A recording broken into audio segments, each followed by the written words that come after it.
ਸਤਨਾਮ ਸ੍ਰੀ ਵਾਹਿਗੁਰੂ ਸਾਹਿਬ ਜੀ। ਇੱਕ ਓੰਕਾਰ ਸਤਿਗੁਰ ਪ੍ਰਸਾਦ। ਆਸਾ ਸ੍ਰੀ ਕਬੀਰ ਜੀਓ ਕੇ ਚੌਪਦੇ ਇੱਕ ਤੁਕੇ। ਸਨਕ ਸਨੰਦ ਅੰਤ ਨਹੀਂ ਪਾਇਆ। ਵੇਦ ਪੜ੍ਹੇ ਪੜ੍ਹ ਬ੍ਰਹਮੈ ਜਨਮ ਗਵਾਇਆ। ਵਾਹਿਗੁਰੂ ਜੀ ਕਾ ਖਾਲਸਾ ਵਾਹਿਗੁਰੂ ਜੀ ਕੀ ਫਤਿਹ। ਵਾਲੀਏ ਕੁਲ ਆਲਮ ਸਰਵਰੇ ਕਾਇਨਾਤ ਦੀਨਾ ਬੰਧੂ ਖੰਡਾਂ ਬ੍ਰਹਮੰਡਾਂ ਦੇ ਮਾਲਕ ਜੁਗੋ ਜੁਗ ਅਟਲ ਸਤਿਗੁਰੂ ਸ੍ਰੀ ਗੁਰੂ ਗ੍ਰੰਥ ਸਾਹਿਬ ਮਹਾਰਾਜ ਜੀ ਦੀ ਅਪਾਰ ਕਿਰਪਾ ਹੋ ਰਹੀ ਹੈ। ਜੋ ਸਤਿਗੁਰੂ ਸ੍ਰੀ ਗੁਰੂ ਗ੍ਰੰਥ ਸਾਹਿਬ ਮਹਾਰਾਜ ਸੱਚੇ ਪਾਤਸ਼ਾਹ ਨੇ ਗੁਰਮੁਖਾਂ ਨੂੰ ਇੱਕ ਸੋਹਣਾ ਉਪਰਾਲਾ ਸ੍ਰੀ ਗੁਰੂ ਗ੍ਰੰਥ ਸਾਹਿਬ ਮਹਾਰਾਜ ਜੀ ਦੀ ਪਾਵਨ ਗੁਰਬਾਣੀ ਦਾ ਜੋ ਆਪ ਸਰਬੱਤ ਸੰਗਤਾਂ ਲੜੀਵਾਰ ਸ੍ਰੀ ਗੁਰੂ ਗ੍ਰੰਥ ਸਾਹਿਬ ਮਹਾਰਾਜ ਜੀ ਦੀ ਸ੍ਰੀ ਮੁਖਵਾਕ ਬਾਣੀ ਦੇ ਅਰਥ ਸਰਵਣ ਕਰਦੇ ਆ ਰਹੇ ਹੋ। ਇੱਕ ਸੋਹਣਾ ਉਪਰਾਲਾ ਸਤਿਗੁਰੂ ਸ੍ਰੀ ਗੁਰੂ ਗ੍ਰੰਥ ਸਾਹਿਬ ਮਹਾਰਾਜ ਜੀ ਗੁਰਮੁਖਾਂ ਕੋਲੋਂ ਕਰਵਾ ਰਹੇ ਹਨ। ਆਪ ਸਰਬੱਤ ਸੰਗਤਾਂ ਸ੍ਰੀ ਗੁਰੂ ਗ੍ਰੰਥ ਸਾਹਿਬ ਮਹਾਰਾਜ ਜੀ ਦੀ ਕਿਰਪਾ ਸਦਕਾ ਸ੍ਰੀ ਗੁਰੂ ਗ੍ਰੰਥ ਸਾਹਿਬ ਮਹਾਰਾਜ ਜੀ ਦੀ ਪਾਵਨ ਪਵਿੱਤਰ ਗੁਰਬਾਣੀ ਦੀ ਲੜੀਵਾਰ ਕਥਾ ਸੁਣ ਕੇ ਸਤਿਗੁਰੂ ਮਹਾਰਾਜ ਦੀਆਂ ਖੁਸ਼ੀਆਂ ਪ੍ਰਾਪਤ ਕਰ ਰਹੇ ਹੋ। ਸਾਧ ਸੰਗਤ ਜੀ, ਪਿੱਛੇ ਆਪ ਜੀ ਨੇ 477 ਅੰਗ ਤੱਕ ਸ੍ਰੀ ਗੁਰੂ ਗ੍ਰੰਥ ਸਾਹਿਬ ਮਹਾਰਾਜ ਜੀ ਦੀ ਕਥਾ ਲੜੀਵਾਰ ਰੂਪ ਵਿੱਚ ਸਰਵਣ ਕੀਤੀ ਹੈ। ਸ੍ਰੀ ਆਸਾ ਜੀ ਦੀ ਵਾਰ ਦੀ ਬਾਣੀ ਤੋਂ ਬਾਅਦ ਭਗਤਾਂ ਦੀ ਬਾਣੀ ਸਾਧ ਸੰਗਤ ਜੀ ਮਹਾਰਾਜ ਦੀ ਕਿਰਪਾ ਨਾਲ ਪ੍ਰਾਰੰਭ ਹੈ। ਭਗਤ ਸਾਹਿਬਾਨ ਵੀ ਸਾਨੂੰ ਸਿੱਖਿਆ ਦੇ ਕਰਕੇ ਸਤਿਗੁਰੂ ਮਹਾਰਾਜ ਨਾਲ ਜੋੜਦੇ ਨੇ। ਸਾਨੂੰ ਇਹ ਵੀ ਪਤਾ ਲੱਗਦਾ ਹੈ ਕਿ ਭਗਤ ਸਾਹਿਬਾਨਾਂ ਦਾ ਜੀਵਨ ਕਿੱਡਾ ਉੱਚਾ ਸੀ, ਮਹਾਨ ਸੀ।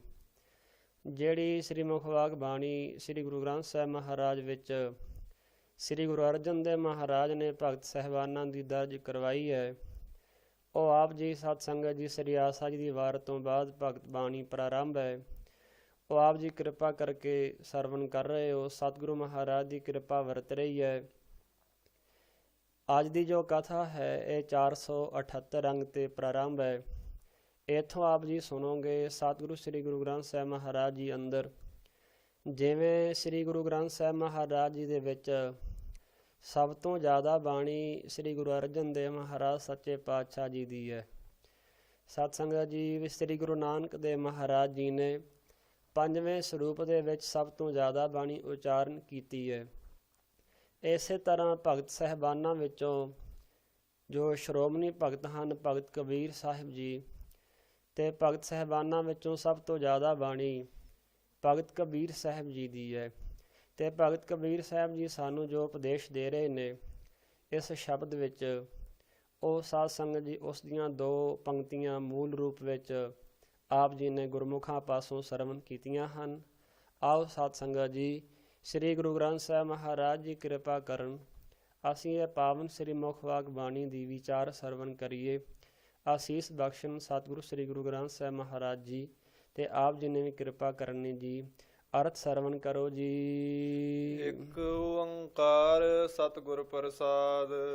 ਇੱਕ ਦਾ ਅਰਥ ਗੁਰਮੁਖੋਂ ਹੁੰਦਾ ਹੈ ਅਦਵੈਤ ਸਰੂਪ ਪਰਮਾਤਮਾ। ਅਦਵੈਤ ਜੋ ਜਾਤੀ ਵਜਾਤੀ ਸਵੈਗਤ ਭੇਦ ਰਹਿਤ ਹੈ। ਸੋ ਵਿਸਥਾਰ ਵਿੱਚ ਜਾਣ ਦਾ ਸਮਾਂ ਨਹੀਂ, ਲੜੀਵਾਰ ਕਥਾ ਪ੍ਰਾਰੰਭ ਹੈ। ਇਸ ਕਰਕੇ ਅਸੀਂ ਸਤ ਸੰਗਤ ਜੀ ਜੋ ਪਾਵਨ ਗੁਰਬਾਣੀ ਦੇ ਅੱਖਰੀ ਅਰਥ ਨੇ ਉਹਨਾਂ ਦੀ ਹੀ ਕੇਵਲ ਸਾਂਝ ਪਾਣੀ ਹੈ। ਇੱਕ ਦਾ ਅਰਥ ਹੈ ਪਰਮਾਤਮਾ ਇੱਕ ਹੈ। ਓੰਕਾਰ ਸਭਨਾਂ ਦਾ ਪ੍ਰਕਾਸ਼ਕ ਹੈ। ਸ੍ਰੀ ਗੁਰੂ ਨਾਨਕ ਦੇਵ ਮਹਾਰਾਜ ਜੀ ਤੋਂ ਪਹਿਲਾਂ 63 ਪ੍ਰਕਾਰ ਦਾ ਮਤ ਭੇਦ ਚੱਲਦਾ ਹੈ। ਕਈ ਕਹਿੰਦੇ ਓ ਨਮੋ ਜਪਣਾ ਚਾਹੀਦਾ ਹੈ, ਕੋਈ ਕਹਿੰਦੇ ਓ ਨਮੋ ਜਪੋ, ਓੰਗ ਜਪੋ।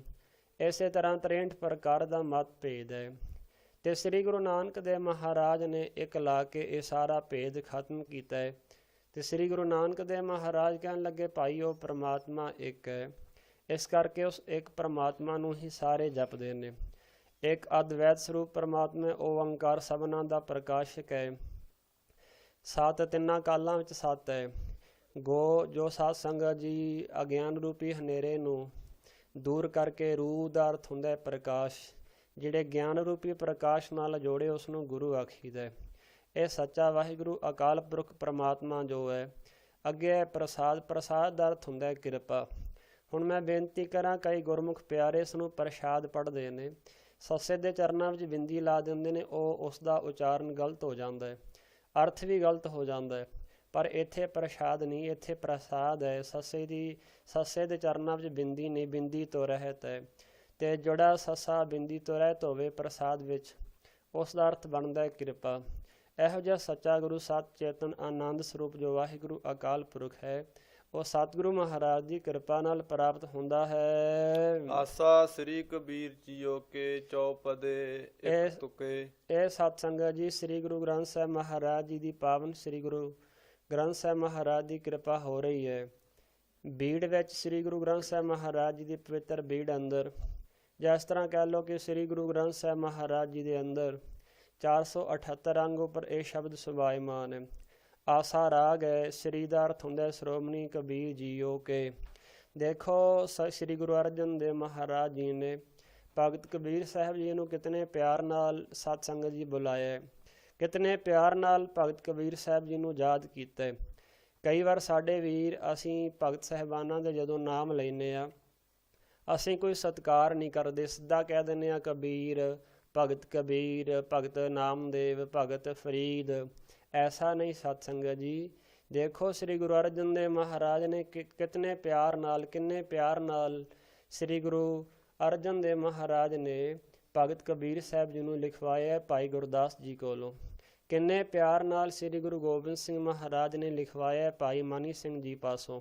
ਤੇ ਸਤਿਗੁਰੂ ਮਹਾਰਾਜ ਕਹਿੰਦੇ ਨੇ ਭਾਈ, ਤੇ ਭਗਤ ਕਬੀਰ ਸਾਹਿਬ ਜੀ ਦਾ ਇਹ ਸ਼ਬਦ ਹੈ, ਆਸਾ ਰਾਗ ਹੈ ਸ੍ਰੀ ਸ਼੍ਰੋਮਣੀ ਕਬੀਰ ਜੀਓ ਕੇ ਚੌਪਦੇ। ਇਹ ਚੌਪਦੇ ਨੇ ਸਤ ਸੰਗਤ ਜੀ, ਇੱਕ ਤੁਕੇ, ਇੱਕ ਇੱਕ ਤੁਕ ਦੇ ਹਨ ਤੇ 4 ਪਦੇ ਆਉਣਗੇ। ਸਰਵਣ ਕਰੋ ਜੀ। ਸਨਕ ਸਨੰਦ ਅੰਤ ਨਹੀਂ ਪਾਇਆ। ਕਹਿਣ ਲੱਗੇ ਭਾਈ ਜਿਹੜੇ ਬ੍ਰਹਮਾ ਦੇ 4 ਪੁੱਤਰ ਸਨ ਨਾ, ਉਹਨਾਂ ਦੇ ਨਾਮ ਲਿਖੇ ਨੇ, ਸਨਕ, ਸਨੰਦ, ਸਨਾਤਨ ਤੇ ਸਨਤ ਕੁਮਾਰ ਕਰਕੇ ਉਹਨਾਂ ਦੇ ਨਾਮ ਹਨ।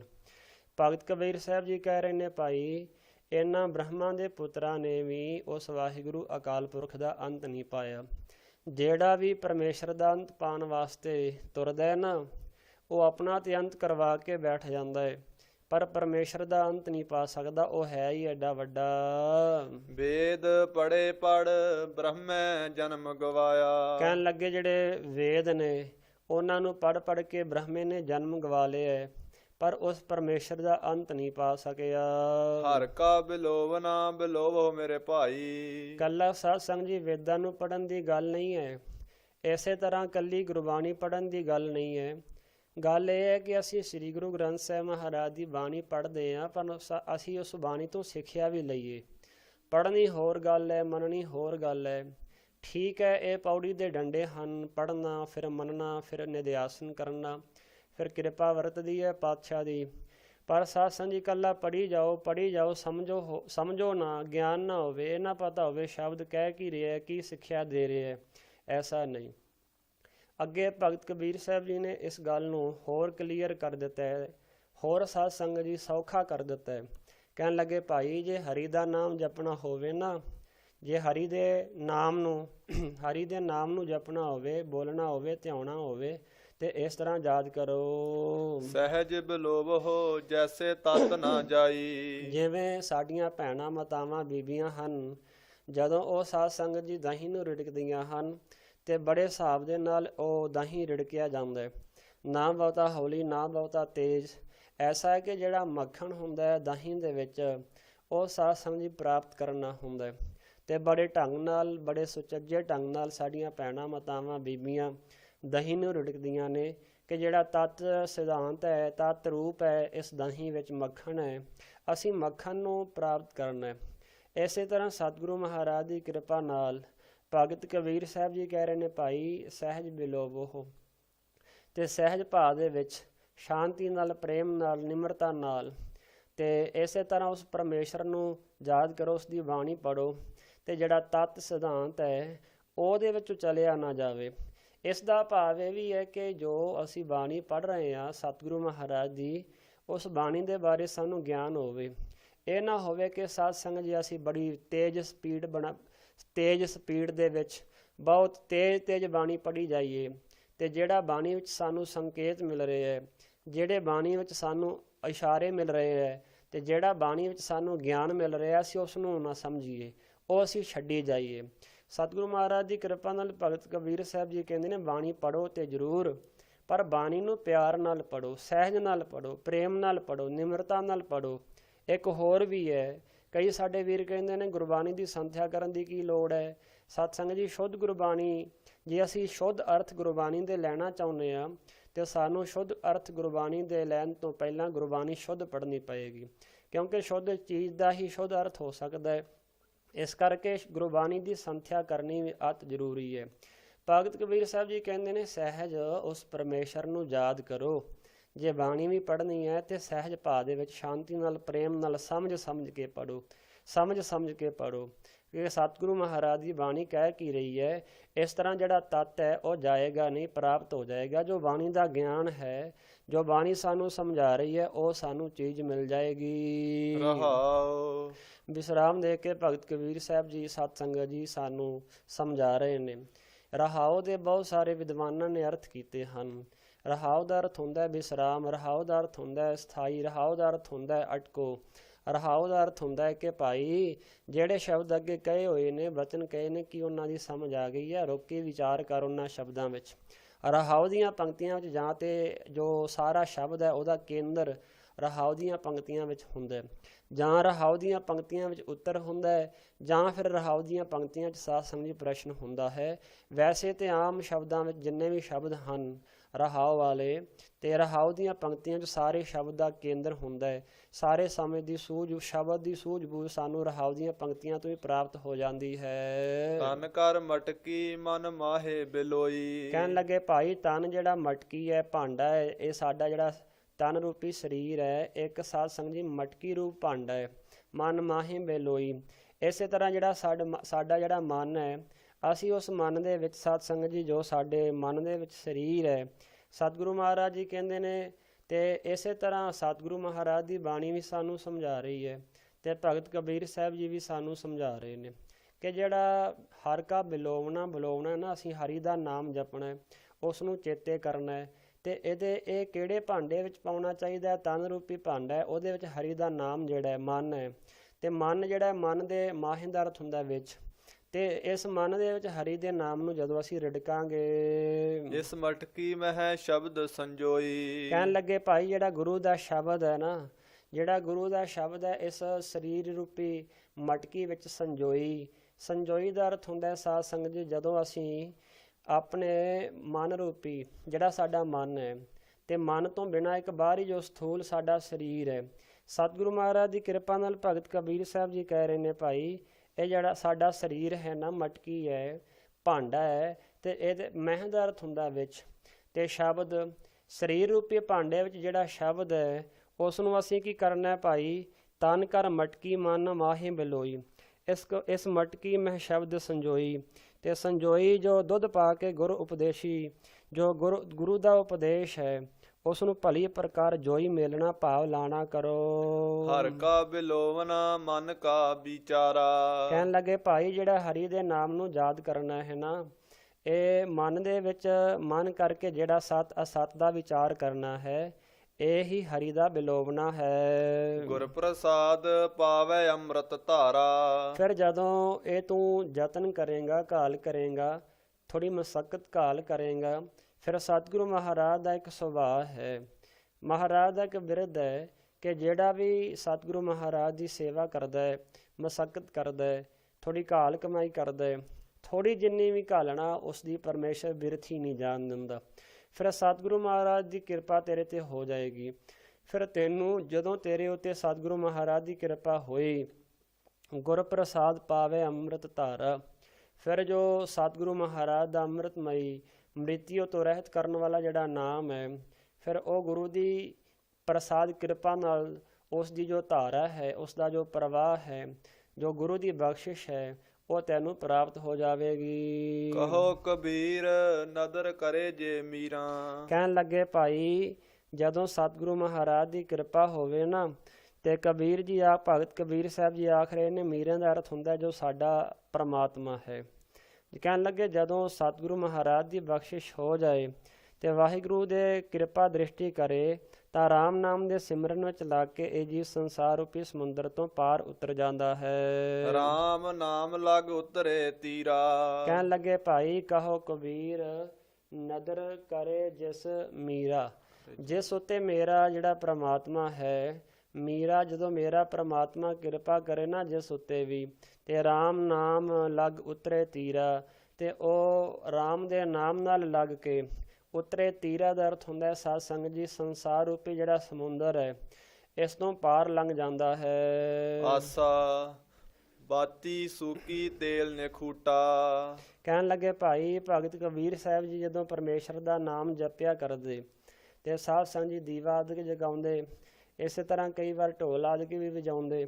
ਜਿਵੇਂ ਅੱਜ ਵੀ ਕਈ ਘਰਾਂ ਕਈ ਗੁਰਦੁਆਰਿਆਂ ਸਾਹਿਬਾਂ ਦੇ ਵਿੱਚ ਜਦੋਂ ਸਾਧ ਸੰਗਤ ਜੀ ਥੋੜ੍ਹਾ ਪਿੱਛੇ ਚਲੇ ਜਾਈਏ, ਕਈ ਵਾਰ ਲਾਈਟ ਆਦਿਕ ਬੰਦ ਹੁੰਦੀ ਸੀ ਬਿਜਲੀ, ਤੇ ਉਹ ਫਿਰ ਜਿਹੜਾ ਗੁਰਦੁਆਰੇ ਸਾਹਿਬ ਦਾ ਗ੍ਰੰਥੀ ਸਾਹਿਬ ਜੀ ਹੁੰਦੇ ਉਹ ਫਿਰ ਕਈ ਵਾਰ ਸ਼ੰਖ ਨੂੰ ਵਜਾਉਂਦੇ ਤਾਂ ਜੋ ਆਲੇ ਦੁਆਲੇ ਰਹਿਣ ਵਾਲੀਆਂ ਸਿੱਖ ਸੰਗਤਾਂ ਨੇ ਉਹਨਾਂ ਨੂੰ ਪਤਾ ਲੱਗ ਜਾਏ ਕਿ ਜੋ ਗੁਰਦੁਆਰੇ ਦਾ ਜੋ ਦਰਵਾਜ਼ਾ ਹੈ ਉਹ ਖੁੱਲ੍ਹ ਚੁੱਕਾ ਹੈ, ਭਾਵ ਕਿ ਜਿਹੜਾ ਗੁਰਦੁਆਰਾ ਸਾਹਿਬ ਹੈ ਉਹ ਖੁੱਲ੍ਹਾ ਹੈ।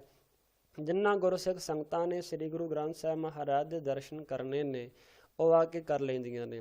ਫਿਰ ਇਸੇ ਤਰ੍ਹਾਂ ਸਾਧ ਸੰਗਤ ਜੀ ਜਦੋਂ ਅਸੀਂ ਸ੍ਰੀ ਗੁਰੂ ਗ੍ਰੰਥ ਸਾਹਿਬ ਮਹਾਰਾਜ ਜੀ ਦਾ ਸਵਾਰਾ ਇੱਕ ਥਾਂ ਤੋਂ ਦੂਜੀ ਥਾਂ 'ਤੇ ਲੈ ਕੇ ਜਾਣਾ ਹੁੰਦਾ ਹੈ ਤੇ ਘੜਿਆਲ ਵਜਾਇਆ ਜਾਂਦਾ ਹੈ, ਕਈ ਵਾਰ ਨਰਸਿੰਘੇ ਵੀ ਵਜਾਏ ਜਾਂਦੇ ਨੇ, ਕਈ ਥਾਵਾਂ 'ਤੇ ਸੰਖ ਪੂਰੇ ਜਾਂਦੇ ਨੇ, ਤਾਂ ਜੋ ਰਸਤੇ ਵਿੱਚ ਤੇ ਹੋਰ ਵੀ ਦੂਰ ਨੇੜੇ ਜਦੋਂ ਉਸ ਸੰਖ ਦੀ ਆਵਾਜ਼ ਉਹਨਾਂ ਤੱਕ ਪਹੁੰਚੇ ਤੇ ਉਹ ਵੀ ਸਾਵਧਾਨ ਹੋ ਜਾਣ ਕਿ ਸ੍ਰੀ ਗੁਰੂ ਗ੍ਰੰਥ ਸਾਹਿਬ ਮਹਾਰਾਜ ਜੀ ਦਾ ਸਵਾਰਾ ਆ ਰਿਹਾ ਹੈ, ਤੇ ਉਹ ਵੀ ਸ੍ਰੀ ਗੁਰੂ ਗ੍ਰੰਥ ਸਾਹਿਬ ਮਹਾਰਾਜ ਜੀ ਨੂੰ ਨਤਮਸਤਕ ਹੋ ਕੇ ਸਤਿਗੁਰੂ ਮਹਾਰਾਜ ਨੂੰ ਨਮਸਕਾਰ ਕਰਕੇ ਵਡਭਾਗੀ ਬਣ ਸਕਣ। ਇਹ ਸੰਕੇਤ ਹੁੰਦਾ ਹੈ, ਕਿਸੇ ਵੀ ਚੀਜ਼ ਦਾ ਕੋਈ ਵੀ ਸੰਕੇਤ ਹੋ ਸਕਦਾ ਹੈ, ਤੇ ਗੁਰੂ ਦੇ ਘਰਾਂ ਵਿੱਚ ਇਸ ਚੀਜ਼ ਦਾ ਸੰਕੇਤ ਦੇਣ ਵਾਸਤੇ ਸੰਖ ਸਾਧ ਸੰਗਤ ਜੀ ਹਨ।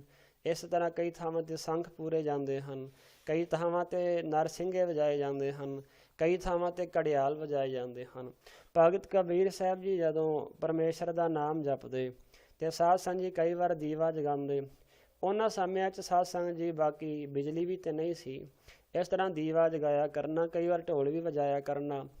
ਫਿਰ ਠੰਡ ਆਦਿ ਦਾ ਜੇ ਮੌਸਮ ਹੁੰਦਾ ਫਿਰ ਸਾਧ ਸੰਗਤ ਜੀ ਦੀਵਾ ਵੀ ਜਗਾ ਲੈਂਦੇ ਸਨ ਗੁਰਮੁਖ, ਤੇ ਪਹਿਲਿਆਂ ਸਮਿਆਂ ਵਿੱਚ ਕਈ ਵਾਰ ਫਿਰ ਅੱਗ ਵੀ ਬਾਲ ਲੈਂਦੇ ਸਨ। ਜੇ ਠੰਡ ਦਾ ਮੌਸਮ ਹੋਣਾ ਤੇ ਅੱਗ ਬਾਲ ਲੈਣੀ, ਤੇ ਅੱਗ ਦੀ ਰੌਸ਼ਨੀ ਵਿੱਚ ਹੀ ਪੜ੍ਹਨਾ, ਅੱਗ ਦੀ ਰੌਸ਼ਨੀ ਦੇ ਵਿੱਚ ਹੀ ਗੁਰਮੁਖਾਂ ਨੇ ਨਿਤਨੇਮ ਆਦਿ ਕਰਨਾ, ਨਾਲ ਠੰਡ ਤੋਂ ਬਚੇ ਰਹਿਣਾ, ਤੇ ਨਾਲ ਨਾਲ ਰੌਸ਼ਨੀ ਵੀ ਸਾਧ ਸੰਗਤ ਜੀ ਉਸ ਅੱਗ ਤੋਂ ਪ੍ਰਾਪਤ ਕਰਿਆ ਕਰਦੇ। ਇਸੇ ਤਰ੍ਹਾਂ ਇੱਕ ਦਿਨ ਭਗਤ ਕਬੀਰ ਸਾਹਿਬ ਜੀ ਨੇ ਐਸਾ ਸਭ ਕੁਝ ਨਹੀਂ ਕੀਤਾ ਜੋ ਕੁਝ ਇਸ ਸ਼ਬਦ ਵਿੱਚ ਸਾਨੂੰ ਸਮਝਾ ਰਹੇ ਨੇ।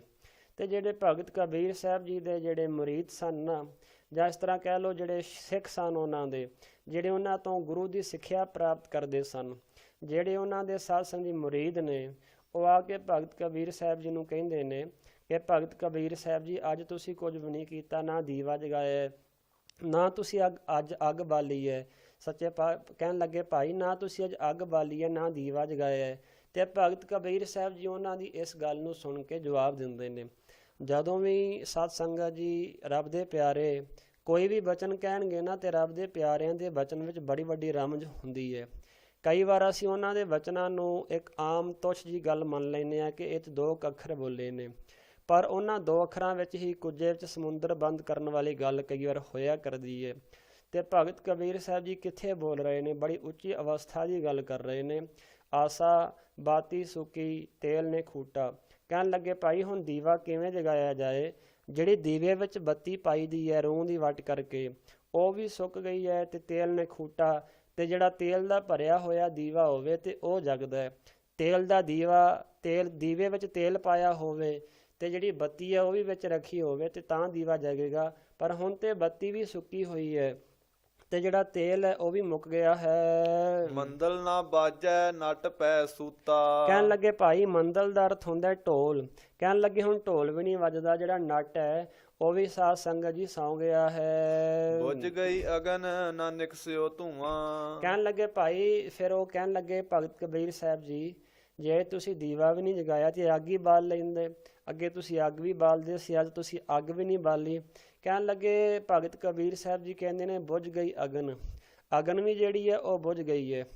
ਇਸੇ ਤਰ੍ਹਾਂ ਸਤ ਸੰਗਤ ਜੀ ਜਿਹੜਾ ਇਹ ਸ਼ਬਦ ਹੈ ਬੁਝ, ਇਸ ਪਾਠ ਨੂੰ ਕਈ ਗੁਰਮੁਖ ਪਿਆਰੇ ਜਿਹੜੇ ਨੇ ਜਾਂ ਕਈ ਸਿੱਖ ਸੰਗਤਾਂ ਬਹੁਤ ਬਰੀਕੀ ਵਿੱਚ ਹੈ, ਇਸ ਨੂੰ ਕਈ ਬੁਝ ਵੀ ਕਹਿ ਸਕਦੇ ਨੇ, ਪਰ ਐਸਾ ਨਹੀਂ। ਇਸ ਦਾ ਉਚਾਰਨ ਜੋ ਸ਼ੁੱਧ ਹੈ ਬੁਝ। ਬੁਝ ਗਈ ਅਗਨ ਨਾ ਨਿਕਸਿਓ ਧੂੰਆਂ, ਕਹਿਣ ਲੱਗੇ ਜਿਹੜੀ ਅਗਨੀ ਹੈ ਅੱਗ ਹੈ ਉਹ ਵੀ ਬੁਝ ਗਈ ਹੈ, ਤੇ ਜਿਹੜਾ ਧੂੰਆਂ ਹੈ, ਤੇ ਜੇ ਅਗਨੀ ਬਲੇਗੀ ਤੇ ਧੂੰਆਂ ਨਾ ਨਿਕਸਿਓ ਧੂੰਆਂ, ਧੂੰਆਂ ਕਿਵੇਂ ਨਿਕਲੇਗਾ? ਅੱਗ ਤੋਂ ਧੂੰਆਂ ਬਣਦਾ ਹੈ। ਤੇ ਕਹਿਣ ਲੱਗੇ ਫਿਰ ਧੂੰਆਂ ਵੀ ਨਹੀਂ ਹੈ। ਰਵ ਰਹਿਆ ਏਕ ਅਵਰ ਨਹੀਂ ਦੂਆ। ਕਹਿਣ ਲੱਗੇ ਜਿਹੜਾ ਵਾਹਿਗੁਰੂ ਅਕਾਲ ਪੁਰਖ ਪਰਮਾਤਮਾ ਹੈ ਨਾ, ਸਤ ਚੇਤਨ ਆਨੰਦ ਸਰੂਪ, ਉਹ ਹਰ ਇੱਕ ਥਾਂ ਤੇ ਰਵਿਆ ਹੋਇਆ ਹੈ, ਹਰ ਇੱਕ ਥਾਂ ਤੇ ਉਹਦਾ ਵਾਸ ਹੈ। ਕੋਈ ਵੀ ਐਸੀ ਥਾਂ ਨਹੀਂ ਜਿਹੜੀ ਉਹਦੀ ਨਿਗਰਾਨੀ ਵਿੱਚ ਨਾ ਹੋਵੇ, ਕੋਈ ਵੀ ਐਸੀ ਜਗ੍ਹਾ ਨਹੀਂ ਹੈ ਜਿਸ ਜਗ੍ਹਾ ਤੇ ਉਹਦਾ ਵਾਸਾ ਨਾ ਹੋਵੇ, ਕੋਈ ਵੀ ਐਸੀ ਜਗ੍ਹਾ ਨਹੀਂ ਹੈ ਜਿਸ ਥਾਂ ਤੇ ਉਹ ਰਹਿੰਦਾ ਨਾ ਹੋਵੇ। ਸਭ ਕੁਝ ਪਰਮੇਸ਼ਰ ਦਾ ਹੈ। ਸਤ ਸੰਗਤ ਜੀ, ਸੂਰਜ ਦੀ ਜਿਹੜੀ ਰੋਸ਼ਨੀ ਹੈ ਨਾ, ਇਹਦਾ ਵੀ ਕੋਈ ਹੱਦ ਬੰਨਾ ਹੁੰਦਾ ਹੈ। ਜਿਹੜੇ ਅਸੀਂ ਘਰਾਂ ਵਿੱਚ ਟਿਊਬਾਂ ਲਾਈਆਂ ਨੇ, ਬਲਬ ਆਦਿਕ ਲਾਏ ਨੇ ਰੋਸ਼ਨੀ ਕਰਨ ਵਾਸਤੇ, ਇਹਨਾਂ ਦੀ ਵੀ ਕੋਈ ਹੱਦ ਹੁੰਦੀ ਹੈ, ਇਹਨਾਂ ਦੀ ਵੀ ਕੋਈ ਲਿਮਟ ਹੁੰਦੀ ਹੈ।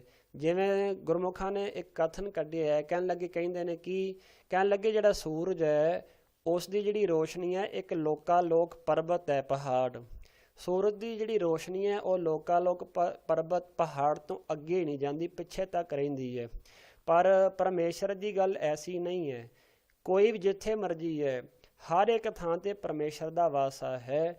ਉਸ ਵਾਹਿਗੁਰੂ ਅਕਾਲ ਪੁਰਖ ਤੋਂ ਬਿਨਾਂ ਦੂਜਾ ਕੋਈ ਨਹੀਂ, ਇੱਕੋ ਵਾਹਿਗੁਰੂ ਅਕਾਲ ਪੁਰਖ ਇੱਕ ਓੰਕਾਰ ਹੀ ਹੈ। ਰਹਾਉ ਵਿਸਰਾਮ ਦੇ ਕੇ ਭਗਤ ਕਬੀਰ ਸਾਹਿਬ ਜੀ ਕਹਿ ਰਹੇ ਨੇ, ਟੂਟੀ ਤੰਤ ਨਾ ਬਜੈ ਰਬਾਬ। ਕਹਿਣ ਲੱਗੇ ਭਗਤ ਕਬੀਰ ਸਾਹਿਬ ਜੀ ਫਿਰ ਤੁਸੀਂ ਰਬਾਬ ਹੀ ਵਜਾ ਲੈਂਦੇ, ਤੇ ਰਬਾਬ ਹੀ ਵਜਾ ਲੈਂਦੇ ਸਾਨੂੰ ਪਤਾ ਤੇ ਲੱਗ ਜਾਂਦਾ।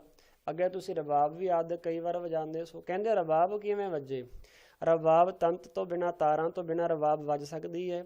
ਰਬਾਬ ਨਾਲ ਸਾਧ ਸੰਗਤ ਜੀ ਤਾਰਾਂ ਲੱਗੀਆਂ ਹੁੰਦੀਆਂ, ਉਹ ਬਰੀਕ ਬਰੀਕ ਤਾਰਾਂ ਜੇ ਟੁੱਟ ਜਾਣ ਤੇ ਕੱਲੀ ਲੱਕੜ ਦੀ ਬਣੀ ਹੋਈ ਰਬਾਬ ਕੀ ਕਰੇਗੀ? ਭੂਲ ਬਿਗਾਰਿਓ ਆਪਣਾ ਕਾਜ। ਕਹਿਣ ਲੱਗੇ ਭਾਈ ਭੂਲ ਬਿਗਾਰਿਓ ਆਪਣਾ ਕਾਜ, ਭੁੱਲ ਕਰਕੇ ਆਪਣਾ ਕਾਰਜ ਜਿਹੜਾ ਇਹਨਾਂ ਕੰਮ ਉਹ ਵਿਗਾੜ ਲਿਆ ਹੈ ਪਰਮੇਸ਼ਰ ਤੋਂ। ਕਥਨੀ ਬਦਨੀ ਕਹਿਣ ਕਹਾਵਨ। ਕਹਿਣ ਲੱਗੇ ਕਥਨੀ ਬਦਨੀ ਕਹਿਣ ਕਹਾਵਨ, ਜਿਹੜੀ ਕਥਨੀ ਹੈ ਬਦਨੀ ਹੈ, ਇਸੇ ਤਰ੍ਹਾਂ ਭਾਈ ਜਿਹੜੀ ਕਥਨੀ ਬਦਨੀ ਹੈ ਨਾ, ਇਹ ਕਹਿਣ ਕਹਾਵਨ ਜਿੰਨਾ ਚਿਰ ਸਮਝ ਨਹੀਂ ਸੀ ਉਹਨਾਂ ਚਿਰ ਕਥਾ ਦੇ ਬਦਨੀ ਕਵੀਸ਼ਰੀਆਂ ਨੂੰ ਆਪ ਕਹਿੰਦੇ ਤੇ ਹੋਰਨਾਂ ਪਾਸੋਂ ਕਹਾਵੰਦੇ ਸੀ। ਸਮਝ ਪਰੀ ਤੋ ਬਿਸਰਿਓ ਗਾਵਨ।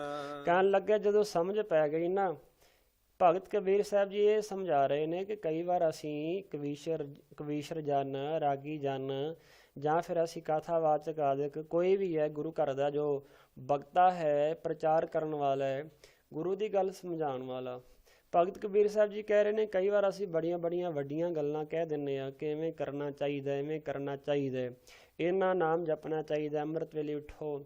ਕਈ ਵਾਰ ਇਸ ਤਰ੍ਹਾਂ ਹੋਇਆ ਕਰਦਾ ਹੈ ਕਿ ਜਿਹੜਾ ਸਾਨੂੰ ਬਗਤਾ ਬਣ ਕੇ ਸਰੋਤਿਆਂ ਨੂੰ ਉਪਦੇਸ਼ ਦੇ ਰਿਹਾ ਹੈ ਕਿ ਅੰਮ੍ਰਿਤ ਵੇਲੇ ਉਠੋ, ਪਰ ਅੰਮ੍ਰਿਤ ਵੇਲੇ ਉਹ ਆਪ ਨਹੀਂ ਉੱਠਦਾ, ਫਿਰ ਉਸ ਗੱਲ ਦਾ ਅਸਰ ਨਹੀਂ ਹੁੰਦਾ।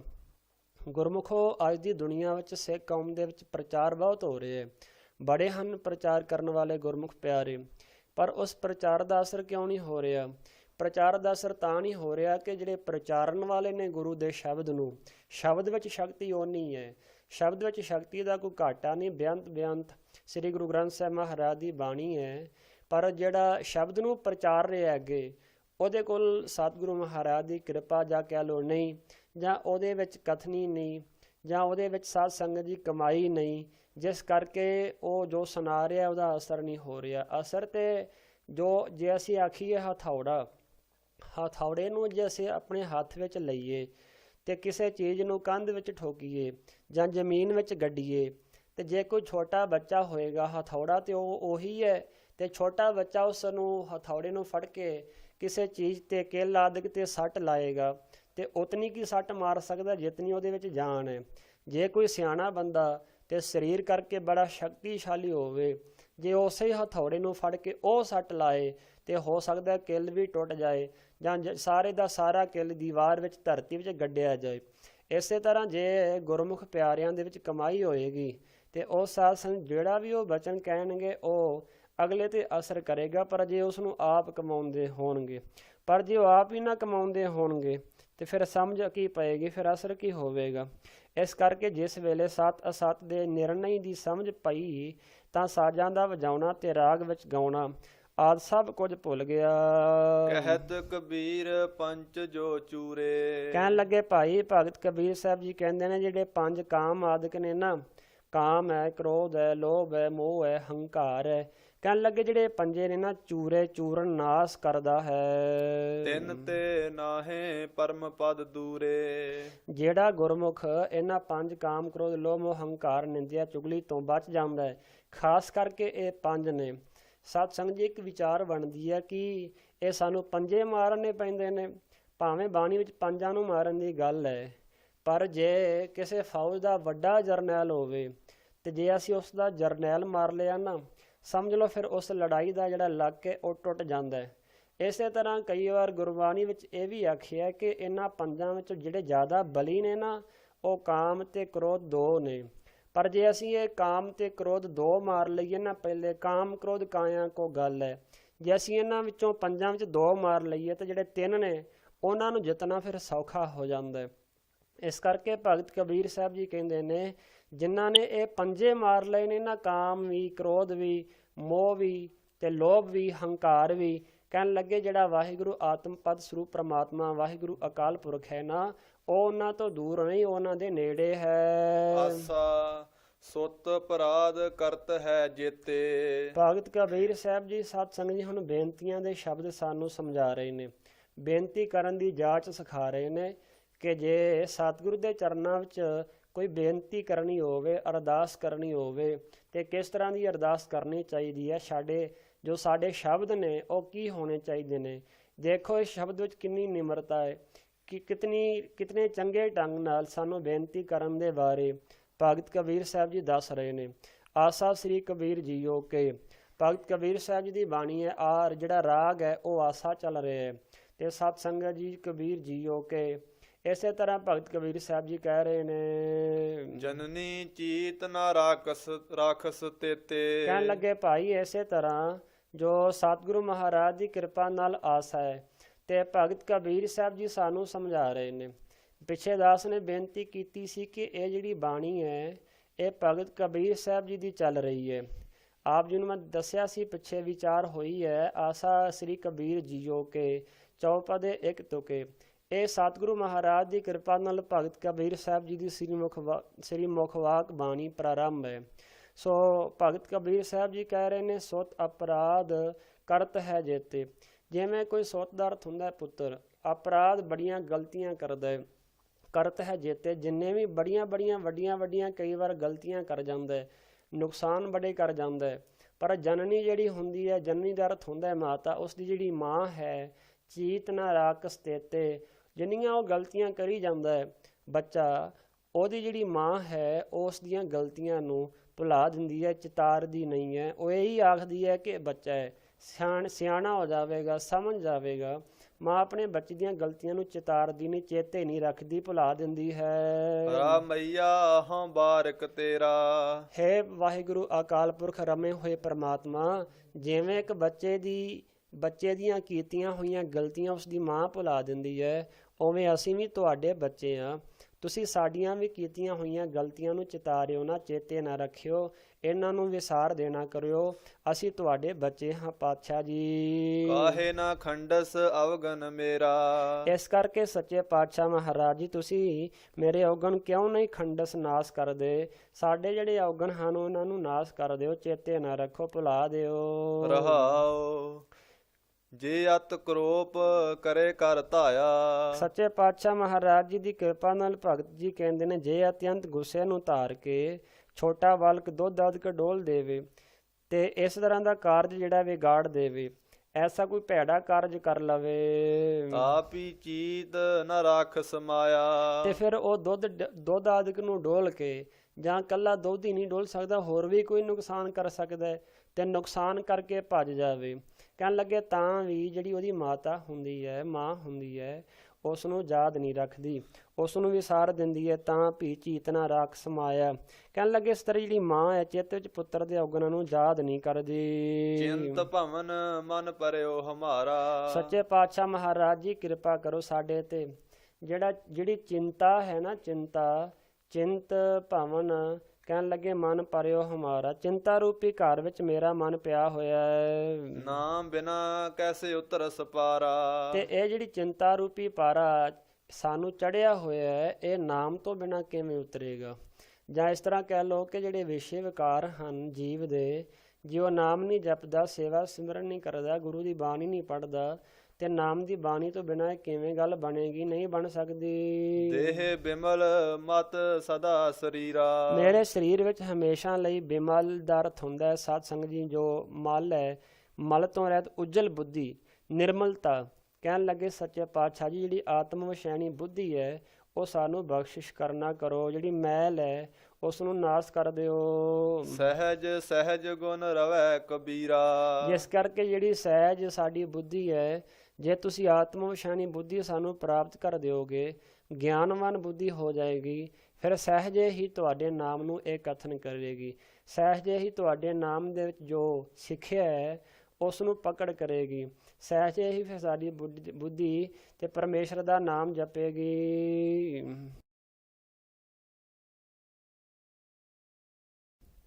ਆਸਾ ਹਜ ਹਮਾਰੀ ਗੋਮਤੀ ਤੀਰ। ਭਗਤ ਕਬੀਰ ਸਾਹਿਬ ਜੀ ਨੂੰ ਕੁਝ ਮੁਸਲਮਾਨਾਂ ਨੇ ਇਹ ਆਖਿਆ ਹੈ ਕਿ ਭਗਤ ਕਬੀਰ ਸਾਹਿਬ ਜੀ, ਜੇ ਇੱਕ ਵਾਰ ਕੋਈ ਮੱਕੇ ਹੋ ਆਵੇ, ਉਸ ਪਰ ਜਿਹੜੀ ਸ਼ਰ੍ਹਾ ਹੈ ਨਾ ਉਹ ਲਾਗੂ ਨਹੀਂ ਹੁੰਦੀ, ਇਸ ਕਰਕੇ ਤੁਹਾਨੂੰ ਵੀ ਇੱਕ ਵਾਰ ਮੱਕੇ ਜਾਣਾ ਚਾਹੀਦਾ ਹੈ। ਤੇ ਭਗਤ ਕਬੀਰ ਸਾਹਿਬ ਜੀ ਉਹਨਾਂ ਦੀ ਇਸ ਗੱਲ ਨੂੰ ਸੁਣ ਕੇ ਜਵਾਬ ਦਿੰਦੇ ਨੇ, ਕਹਿੰਦੇ ਨੇ ਭਾਈ ਜਿਹੜੀ ਸਾਡੀ ਹਮਾਰੀ ਹਜ ਹਮਾਰੀ ਗੋਮਤੀ ਤੀਰ, ਕਹਿੰਦੇ ਜਿਹੜੇ ਅਸੀਂ ਤੀਰ ਕਿਨਾਰੇ ਦੁਆਰਕਾ ਦੇ ਵਿੱਚ ਰਹਿੰਦੇ ਆ ਨਾ, ਇਹੀ ਸਾਡਾ ਹਜ ਹੈ, ਇਹੀ ਸਾਡੀ ਯਾਤਰਾ ਹੈ। ਜਹ ਬਸ ਹੈ ਪੀਤੰਬਰ ਪੀਰ। ਕਹਿਣ ਲੱਗੇ ਦੁਆਰਕਾ ਵਿੱਚ ਭਗਵਾਨ ਜੋ ਕ੍ਰਿਸ਼ਨ ਹਨ ਉਹ ਸਾਧ ਸੰਗਤ ਜੀ ਵਸਦੇ ਰਹੇ ਨੇ, ਰਹਿੰਦੇ ਰਹੇ ਨੇ। ਕਹਿਣ ਲੱਗੇ ਨਦੀ ਦੇ ਕਿਨਾਰੇ ਤੇ ਜਿੱਥੇ ਅਸੀਂ ਵਾਸਾ ਕਰਦੇ ਹਾਂ, ਜਿੱਥੇ ਸਾਡਾ ਵਾਸ ਹੈ, ਅਸੀਂ ਰਹਿੰਦੇ ਹਾਂ, ਤੇ ਕਹਿਣ ਲੱਗੇ ਇਹੀ ਸਾਡਾ ਹਜ ਹੈ। ਇੱਥੇ ਹੀ ਰਹਿ ਕੇ ਅਸੀਂ ਪਰਮੇਸ਼ਰ ਦਾ ਨਾਮ ਜਪਦੇ ਹਾਂ, ਇੱਥੇ ਹੀ ਰਹਿ ਕੇ ਅਸੀਂ ਪਰਮੇਸ਼ਰ ਦੀ ਸਿਫਤ ਸਲਾਹ ਕਰਦੇ ਹਾਂ। ਜਿੱਥੇ ਪੀਤੰਬਰ ਪੀਰ, ਜਹਾਂ ਬਸ ਹੈ ਪੀਤੰਬਰ ਪੀਰ, ਜਿੱਥੇ ਭਗਵਾਨ ਕ੍ਰਿਸ਼ਨ ਜੀ ਆਦਿਕ ਵਸਦੇ ਸਨ, ਰਹਿੰਦੇ ਸਨ। ਵਾਹ ਵਾਹ ਕਿਆ ਖੂਬ ਗਾਵਤਾ ਹੈ। ਕਹਿਣ ਲੱਗੇ ਧਨ ਹੈ ਕ੍ਰਿਸ਼ਨ ਭਗਵਾਨ, ਕਿੰਨਾ ਸੋਹਣਾ ਗਾਉਂਦਾ ਹੈ। ਹਰ ਕਾ ਨਾਮ ਮੇਰੇ ਮਨ ਭਾਵਤਾ ਹੈ। ਤੇ ਕ੍ਰਿਸ਼ਨ ਜੀ ਦਾ ਨਾਮ ਮੇਰੇ ਮਨ ਵਿੱਚ ਚੰਗਾ ਲੱਗਦਾ ਹੈ। ਹੇ ਸਾਧ ਸੰਗਤ ਜੀ, ਹੁਣ ਇੱਥੇ ਕਈ ਵਾਰ ਇਹ ਗੱਲ ਹੋ ਜਾਂਦੀ ਹੈ, ਕਈ ਸਿੱਖ ਸੰਗਤਾਂ ਕਹਿਣਗੀਆਂ ਕਿ ਇਹ ਜੋ ਦੁਆਰਕਾ ਦਾ ਉਸ ਵੇਲੇ ਅਵਤਾਰ ਹੈ ਭਗਵਾਨ ਕ੍ਰਿਸ਼ਨ, ਉਸ ਦੀ ਗੱਲ ਭਗਤ ਕਬੀਰ ਸਾਹਿਬ ਜੀ ਨਹੀਂ ਕਰ ਰਹੇ। ਇਹ ਤੇ ਵਾਹਿਗੁਰੂ ਅਕਾਲ ਪੁਰਖ ਸੱਚੇ ਪਾਤਸ਼ਾਹ ਪਰਮਾਤਮਾ ਦੀ ਗੱਲ ਕਰ ਰਹੇ ਹੈ। ਕਈ ਵਾਰ ਸਾਧ ਸੰਗਤ ਜੀ ਅੱਗੇ ਵੀ ਦਾਸ ਨੇ ਬੇਨਤੀ ਕੀਤੀ ਹੈ ਕਿ ਭਗਤ ਸਾਹਿਬਾਨਾਂ ਦੀ ਜਿਹੜੀ ਬਾਣੀ ਹੈ ਨਾ, ਇਹ ਸਾਰੀ ਦੀ ਸਾਰੀ ਬਾਣੀ ਹੀ ਬਹੁਤ ਮਹਿੰਗੀ ਹੈ, ਮਹਿੰਗੇ ਅਰਥ ਨੇ ਇਹਨਾਂ ਦੇ। ਇਸ ਕਰਕੇ ਜੇ ਸੁਣਦੇ ਪੜ੍ਹਦੇ ਰਹੋ, ਵਿਚਾਰਦੇ ਰਹੋ ਤੇ ਸਮਝ ਪੈਂਦੀ ਹੈ। ਬੜੀਆਂ ਡੂੰਘੀਆਂ ਰਮਜਾਂ ਹਨ ਭਗਤ ਸਾਹਿਬਾਨਾਂ ਦੀਆਂ, ਇਸ ਕਰਕੇ ਉਹ ਕ੍ਰਿਸ਼ਨ ਦੀ ਗੱਲ ਨਹੀਂ ਕਰਦੇ। ਇਹ ਤੇ ਵਾਹਿਗੁਰੂ ਅਕਾਲ ਪੁਰਖ ਜੋ ਸੱਚ ਚੇਤਨ ਆਨੰਦ ਸਰੂਪ ਪਰਮਾਤਮਾ ਹੈ, ਇਹ ਤੇ ਉਸ ਨੂੰ ਸੰਬੋਧਨ ਹੋ ਕੇ ਬੇਨਤੀਆਂ ਕਰ ਰਹੇ ਹਨ। ਕਹਿੰਦੇ ਕਿੰਨਾ ਸੋਹਣਾ ਗਾਉਂਦਾ ਹੈ, ਇਸ ਕਰਕੇ ਸਾਨੂੰ ਬਹੁਤ ਚੰਗਾ ਲੱਗਦਾ ਹੈ। ਰਹਾਉ ਨਾਰ ਵਿਸਰਾਮ ਦੇ ਕੇ ਭਗਤ ਕਬੀਰ ਸਾਹਿਬ ਜੀ ਕਹਿ ਰਹੇ ਨੇ, ਨਾਰਦ ਸਾਰਦ ਕਰਹਿ ਖਵਾਸੀ। ਕਹਿਣ ਲੱਗੇ ਸਾਰਦ ਦਾ ਅਰਥ ਹੁੰਦਾ ਹੈ ਸਰਸਤੀ, ਤੇ ਨਾਰਦ ਦਾ ਅਰਥ ਆਪ ਜੀ ਨੂੰ ਪਤਾ ਹੈ ਸਾਧ ਸੰਗਤ ਜੀ, ਨਾਰਦ ਮੁਨੀ ਆਦਿਕ ਜਿਨ੍ਹਾਂ ਨੂੰ ਲੋਕ ਜਾਣਦੇ ਨੇ। ਇਸੇ ਤਰ੍ਹਾਂ ਇਹ ਦੋਨੋਂ ਕ੍ਰਿਸ਼ਨ ਜੀ ਉੱਤੇ ਖਵਾਸੀ ਚੌਰੀ ਬਰਦਾਰੀ ਹਨ, ਚੌਰ ਕਰਦੇ ਹਨ। ਪਾਸ ਬੈਠੀ ਬੀਬੀ ਕਵਲਾ ਦਾਸੀ। ਤੇ ਕਹਿਣ ਲੱਗੇ ਬੀਬੀ ਕਵਲਾ ਲక్ష్ਮੀ ਦਾਸੀ ਭਾਵ ਦੇ ਸਹਿਤ ਰੁਕਮਨ ਤੇ ਸਤਭਾਮਾ ਰੂਪ ਹੋਈ ਪਾਸ ਬੈਠੀ ਹੈ। ਕੰਠੇ ਮਾਲਾ ਜਿਹਵਾ ਰਾਮ। ਕਹਿਣ ਲੱਗੇ ਕ੍ਰਿਸ਼ਨ ਜੀ ਦੇ ਗਲ ਵਿੱਚ ਵਜੰਤੀ ਮਾਲਾ ਪਾਈ ਹੋਈ ਹੈ, ਤੇ ਜਿਹੜਾ ਨਾਲ ਰਾਮ ਨਾਮ ਜਪਦੇ ਹਨ। ਕਹਿਣ ਲੱਗੇ ਇਸੇ ਤਰ੍ਹਾਂ ਇਹ ਨਾਲ ਨਾਮ ਰਾਮ ਨਾਮ ਜਪਦੇ ਨੇ, ਤੇ ਨਾਲ ਵਜੰਤੀ ਮਾਲਾ ਗਲ ਵਿੱਚ ਪਹਿਰੀ ਹੋਈ ਹੈ। ਸਹੰਸ ਨਾਮ ਲੈ ਲੈ ਕਰੋ ਸਲਾਮ। ਸਹੰਸ ਦਾ ਅਰਥ ਹੁੰਦਾ ਹੈ ਸਾਧ ਸੰਗਤ ਜੀ, ਹਜ਼ਾਰਾਂ ਨਾਮ ਲੈ ਕੇ ਕ੍ਰਿਸ਼ਨ ਜੀ ਦੇ ਨਾਮ ਲੈ ਕੇ ਮੈਂ ਉਹਨਾਂ ਨੂੰ ਨਮਸਕਾਰਾਂ ਕਰਦਾ ਹਾਂ। ਕਹਿਤ ਕਬੀਰ ਰਾਮ ਗੁਣ ਗਾਵੋ। ਭਗਤ ਕਬੀਰ ਸਾਹਿਬ ਜੀ ਕਹਿੰਦੇ ਨੇ ਭਾਈ ਅਸੀਂ ਵੀ ਉਸ ਰਾਮ ਦੇ ਗੁਣਾਂ ਨੂੰ ਗਾਇਆ ਹੈ। ਕਿਹੜੇ ਰਾਮ ਦੇ ਗੁਣਾਂ ਨੂੰ? ਏਕ ਰਾਮ ਦਸ਼ਰਥ ਕਾ ਬੇਟਾ, ਏਕ ਰਾਮ ਘਟ ਘਟ ਮਹਿ ਲੇਟਾ, ਏਕ ਰਾਮ ਕਾ ਸਗਲ ਪਸਾਰਾ, ਏਕ ਰਾਮ ਸਭਹੁ ਤੇ ਨਿਆਰਾ। ਉਸ ਰਾਮ ਨੂੰ ਅਸੀਂ ਵੀ ਗਾਇਆ ਹੈ, ਤੁਸੀਂ ਵੀ ਉਸ ਰਾਮ ਨੂੰ ਗਾਓ, ਬਹੁਤ ਕੁਝ ਪ੍ਰਾਪਤ ਹੋਵੇਗਾ ਉਸ ਕੋਲੋਂ। ਹਿੰਦੂ ਤੁਰਕ ਦੋ ਸਮਝਾਵੋ। ਭਗਤ ਕਬੀਰ ਸਾਹਿਬ ਜੀ ਸਾਧ ਸੰਗਤ ਜੀ ਹਿੰਦੂ ਅਤੇ ਮੁਸਲਮਾਨ ਦੋਹਾਂ ਨੂੰ ਸਮਝਾਉਂਦੇ ਹਨ। ਆਸਾ ਸ੍ਰੀ ਕਬੀਰ ਜੀਓ ਕੇ। ਭਗਤ ਕਬੀਰ ਸਾਹਿਬ ਜੀ ਦੀ ਬਾਣੀ ਅਜੇ ਹੋਰ ਪ੍ਰਾਰੰਭ ਹੈ, ਸਰਵਨ ਕਰੋ ਜੀ। ਪੰਜ ਪਦੇ 9 2 ਤੁਕੇ 5। ਪੰਜ ਪਦੇ ਇਹ ਜਿਹੜਾ ਸ਼ਬਦ ਹੈ ਪੰਜ ਪਦਿਆਂ ਦਾ ਹੈ, ਤੇ ਸਾਧ ਸੰਗਤ ਜੀ 9 ਪੰਜ ਪਦੇ 9 2 ਤੁਕੇ 5। ਇਸ ਤਰ੍ਹਾਂ ਭਗਤ ਕਬੀਰ ਸਾਹਿਬ ਜੀ ਸਾਨੂੰ ਸਮਝਾ ਰਹੇ ਨੇ। ਕਹਿਣ ਲੱਗੇ ਪੰਜ ਪਦਿਆਂ ਪਰ ਸ਼ਬਦ ਦੀ ਸਮਾਪਤੀ ਵਾਲੇ ਸਾਰੇ 9 ਸ਼ਬਦ ਆਉਣਗੇ, ਜਿਸ ਵਿੱਚੋਂ 5 ਸ਼ਬਦ ਪਹਿਲੇ 2 ਤੁਕੇ ਵਾਲੇ ਆਉਣਗੇ, ਉਸ ਤੋਂ ਅਗਲੇ 4 ਸ਼ਬਦ 1 ਤੁਕੇ ਵਾਲੇ ਆਉਣਗੇ। ਇੱਕ ਓੰਕਾਰ ਸਤਿਗੁਰ ਪ੍ਰਸਾਦ। ਇੱਕ ਅਦਵੈਤ ਸਰੂਪ ਹੈ, ਪ੍ਰਮਾਤਮਾ ਇੱਕ ਹੈ, ਓੰਕਾਰ ਸਭਨਾਂ ਦਾ ਪ੍ਰਕਾਸ਼ਕ ਹੈ, ਸਾਰਿਆਂ ਨੂੰ ਪ੍ਰਕਾਸ਼ ਦੇਣ ਵਾਲਾ ਪ੍ਰਮਾਤਮਾ ਹੈ। ਜਿਵੇਂ ਸਾਧ ਸੰਗਤ ਜੀ ਟਿਊਬਾਂ ਆਦਿਕ ਲੱਗੀਆਂ ਹੋਈਆਂ, ਇਹਨਾਂ ਵਿੱਚ ਬਿਜਲੀ ਕੰਮ ਕਰ ਰਹੀ ਹੈ, ਤੇ ਬਿਜਲੀ ਕਿੱਥੋਂ ਬਣਦੀ ਹੈ? ਪਾਣੀ ਤੋਂ, ਕੋਲੇ ਆਦਿਕ ਤੋਂ ਬਣੀ ਹੋਏਗੀ, ਜਾਂ ਯੂਰੇਨੀਅਮ ਤੋਂ ਬਣੀ ਹੋਏਗੀ, ਜਾਂ ਪਾਣੀ ਤੋਂ ਬਣੀ ਹੋਏਗੀ। ਤੇ ਅਸੀਂ ਹੋਰ ਪਿੱਛੇ ਜਾਈਏ, ਪਾਣੀ ਕਿਸ ਨੇ ਬਣਾਇਆ ਹੈ? ਆਖਰਕਾਰ ਗੱਲ ਜਦੋਂ ਮੁੱਕੇਗੀ ਪ੍ਰਮਾਤਮਾ ਤੇ। ਇਸ ਕਰਕੇ ਇਹਨਾਂ ਲਾਈਟਾਂ ਨੂੰ ਬਿਜਲੀ ਨਹੀਂ ਪ੍ਰਕਾਸ਼ ਕਰ ਰਹੀ। ਅਸੀਂ ਜੇ ਇਹਦੇ ਮੁੱਢ ਵਿੱਚ ਜਾਈਏ ਤੇ ਗੱਲ ਆਏਗੀ ਪ੍ਰਮਾਤਮਾ ਤੇ, ਇੱਕ ਓੰਕਾਰ ਤੇ। ਇਸ ਕਰਕੇ ਅਸੀਂ ਕਹਿੰਦੇ ਹਾਂ ਕਿ ਇੱਕ ਓੰਕਾਰ ਸਭਨਾਂ ਦਾ ਪ੍ਰਕਾਸ਼ਕ ਹੈ, ਸਾਰਿਆਂ ਨੂੰ ਪ੍ਰਕਾਸ਼ ਕਰਨ ਵਾਲਾ ਇੱਕ ਓੰਕਾਰ ਹੀ ਹੈ। ਪਾਤੀ ਤੋਰੈ ਮਾਲਣੀ, ਪਾਤੀ ਪਾਤੀ ਜੀਓ। ਤੇ ਜਿਹੜਾ ਇੱਕ ਓੰਕਾਰ ਹੈ, ਇਹ ਸਤਿਗੁਰੂ ਮਹਾਰਾਜ ਦੀ ਕਿਰਪਾ ਨਾਲ ਪ੍ਰਾਪਤ ਹੁੰਦਾ ਹੈ, ਸਤਿਗੁਰੂ ਮਹਾਰਾਜ ਦੀ ਕਿਰਪਾ ਨਾਲ ਪ੍ਰਾਪਤ ਕੀਤਾ ਜਾਂਦਾ ਹੈ। ਇੱਕ ਬ੍ਰਾਹਮਣ ਪੱਥਰ ਪੂਜਣ ਲਈ ਮਾਲਣੀ ਪਾਸੋਂ ਜਿਹੜੇ ਤੁਲਸੀ ਦੇ ਪੱਤੇ ਹਨ ਅਤੇ ਫੁੱਲ ਤੁੜਵਾ ਰਹੇ ਹੈ, ਅਤੇ ਆਪ ਵੀ ਤੋੜ ਰਹੇ ਹੈ, ਤੇ ਇਸ ਨੂੰ ਸਾਧ ਸੰਗਤ ਜੀ ਅਨੁਕਤੀ ਅਲੰਕਾਰ ਦਾ ਉਪਦੇਸ਼ ਦਿੰਦੇ ਨੇ ਭਗਤ ਕਬੀਰ ਸਾਹਿਬ ਜੀ। ਭਗਤ ਕਬੀਰ ਸਾਹਿਬ ਜੀ ਕਹਿ ਰਹੇ ਨੇ, ਪਾਤੀ ਤੋੜੈ ਮਾਲਣੀ, ਜਿਹੜੇ ਤੁਲਸੀ ਦੇ ਪੱਤੇ ਹਨ ਉਹ ਮਾਲਣੀ ਤੋੜ ਰਹੀ ਹੈ। ਪਾਤੀ ਪਾਤੀ ਜੀਓ, ਕਹਿਣ ਲੱਗੇ ਇਹਨਾਂ ਪੱਤਿਆਂ ਵਿੱਚ ਜੀ ਹੈ। ਜਿਸ ਪਾਹਨ ਕੋ ਪਾਤੀ ਤੋਰੈ। ਕਹਿਣ ਲੱਗੇ ਭਾਈ ਜਿਸ ਪਾਹਨ ਕੋ ਪਾਤੀ ਤੋਰੈ, ਜਿਸ ਪਾਹਨ ਦਾ ਅਰਥ ਹੁੰਦਾ ਪੱਥਰ, ਜਿਸ ਪੱਥਰ ਵਾਸਤੇ ਤੁਸੀਂ ਤੁਲਸੀ ਦੇ ਪੱਤੇ ਤੋੜ ਰਹੇ ਹੋ ਅਤੇ ਤੁਸੀਂ ਪੱਤਿਆਂ ਨੂੰ ਤੋੜਦੇ ਹੋ, ਸੋ ਪਾਹਨ ਨਿਰਜੀਓ। ਕਹਿਣ ਲੱਗੇ ਤੁਲਸੀ ਦੇ ਪੱਤੇ ਵੀ ਤੋੜਦੇ ਹੋ, ਤੇ ਨਾਲ ਤੁਸੀਂ ਬੜੇ ਸੁੰਦਰ ਫੁੱਲਾਂ ਨੂੰ ਉਹਨਾਂ ਦੇ ਮੂਲ ਤੋਂ ਤੋੜੀ ਜਾ ਰਹੇ ਹੋ। ਕਹਿਣ ਲੱਗੇ ਉਹ ਜਿਹੜੇ ਫੁੱਲ ਨੇ, ਉਹ ਜਿਹੜੇ ਪੱਤੇ ਨੇ, ਉਹਨਾਂ ਦੇ ਵਿੱਚ ਵੀ ਤੇ ਜਿੰਦ ਜਾਨ ਹੈ। ਕਹਿਣ ਲੱਗੇ ਜਿਹੜਾ ਪੱਥਰ ਹੈ ਸੋ ਪਾਹਨ ਨਿਰਜੀਓ, ਤੇ ਜਿਹੜਾ ਪੱਥਰ ਹੈ ਉਹ ਤੇ ਨਿਰਜੀਓ ਜੜ ਹੈ। ਭੁੱਲੀ ਮਾਲਣੀ ਹੈ ਏਓ। ਕਹਿਣ ਲੱਗੇ ਭਾਈ ਸੱਚਮੁੱਚ ਇਹ ਮਾਲਣੀ ਜਿਹੜੀ ਮਾਲਣ ਇਹ ਭੁੱਲੀ ਹੈ। ਸਤਿਗੁਰ ਜਾਗਤਾ ਹੈ ਦਿਓ। ਹੇ ਪੰਡਤ ਜੀ ਮਾਇਆ ਵਿੱਚ ਲੀਨ ਹੋਈ ਇਹ ਤੇਰੀ ਬੁੱਧੀ ਭੁੱਲੀ ਹੈ। ਕਹਿਣ ਲੱਗੇ ਦਿਓ ਦਾ ਅਰਥ ਹੁੰਦਾ ਪ੍ਰਕਾਸ਼ ਰੂਪ ਵਾਹਿਗੁਰੂ ਅਕਾਲ ਪੁਰਖ, ਭਾਵ ਬ੍ਰਹਮ ਸਰੂਪ ਹੋਣ ਕਰਕੇ ਸਤਿਗੁਰ ਦੇਵ ਜੀ ਹਮੇਸ਼ਾ ਜਾਗਦੀ ਜੋਤ ਹਨ, ਭਾਵ ਚੇਤਨ ਸਰੂਪ ਹਨ। ਰਹਾਉ ਬ੍ਰਹਮ ਪਾਤੀ ਬਿਸਨ ਡਾਰੀ। ਕਹਿਣ ਲੱਗੇ ਭਾਈ ਰਹਾਉ ਦਾ ਅਰਥ ਹੈ ਵਿਸਰਾਮ, ਬ੍ਰਹਮ ਪਾਤੀ ਬਿਸਨ ਡਾਰੀ। ਜਿਸ ਤਰ੍ਹਾਂ ਕਰਮ ਪੂਰਵਕ ਪਹਿਲੇ ਵਿਸ਼ਨੂੰ ਜੀ, ਫਿਰ ਬ੍ਰਹਮਾ ਜੀ, ਫਿਰ ਸ਼ਿਵ ਮਹਾਰਾਜ ਜੀ ਹੋਏ ਹਨ। ਫੂਲ ਸ਼ੰਕਰ ਦਿਓ। ਕਹਿਣ ਲੱਗੇ ਇਸੇ ਤਰ੍ਹਾਂ ਪਹਿਲੇ ਟਹਿਣੀਆਂ, ਫਿਰ ਪੱਤੇ ਨੇ, ਫਿਰ ਫਲ ਫੁੱਲ ਹਨ, ਇਸ ਤਰ੍ਹਾਂ ਹੁੰਦੇ ਹਨ। ਤੀਨ ਦੇ ਪ੍ਰਥਕ ਤੋਰੈ। ਕਹਿਣ ਲੱਗੇ ਇਸੇ ਤਰ੍ਹਾਂ ਜਿਹੜੇ ਵਿਸ਼ਨੂੰ ਡਾਲੀ ਹੈ, ਬ੍ਰਹਮਾ ਪੱਤੇ ਨੇ, ਤੇ ਜਿਹੜਾ ਸ਼ੰਕਰ ਹੈ ਸ਼ਿਵ ਜੀ ਉਹ ਫੁੱਲ ਹੈ। ਕਹਿਣ ਲੱਗੇ ਇਸੇ ਤਰ੍ਹਾਂ ਤਿੰਨਾਂ ਦੇਵਤਿਆਂ ਨੂੰ ਪ੍ਰਤੱਖ ਤੋੜ ਰਿਹਾ ਹੈ। ਕਰਹਿ ਕਿਸ ਕੀ ਸਿਓ। ਤਾਂ ਫਿਰ ਕਿਸ ਦੀ ਸੇਵਾ ਕਰਨੀ ਹੈ? ਪਾਖਾਨ ਗੱਡ ਕੈ ਮੂਰਤ ਕੀਨੀ। ਭਗਤ ਕਬੀਰ ਸਾਹਿਬ ਜੀ ਦਾ ਜੋ ਉਪਦੇਸ਼ ਹੈ ਉਹ ਇਹ ਹੈ ਕਿ ਇਹਨਾਂ ਪੱਤਿਆਂ ਵਿੱਚ, ਇਹਨਾਂ ਫੁੱਲਾਂ ਵਿੱਚ ਵੀ ਜਿੰਦ ਹੈ, ਇਹਨਾਂ ਨੂੰ ਵੀ ਦਰਦ ਹੁੰਦਾ ਹੈ। ਬੜੀ ਡੂੰਘੀ ਰਮਜ ਹੈ ਭਗਤ ਕਬੀਰ ਸਾਹਿਬ ਜੀ ਦੀ।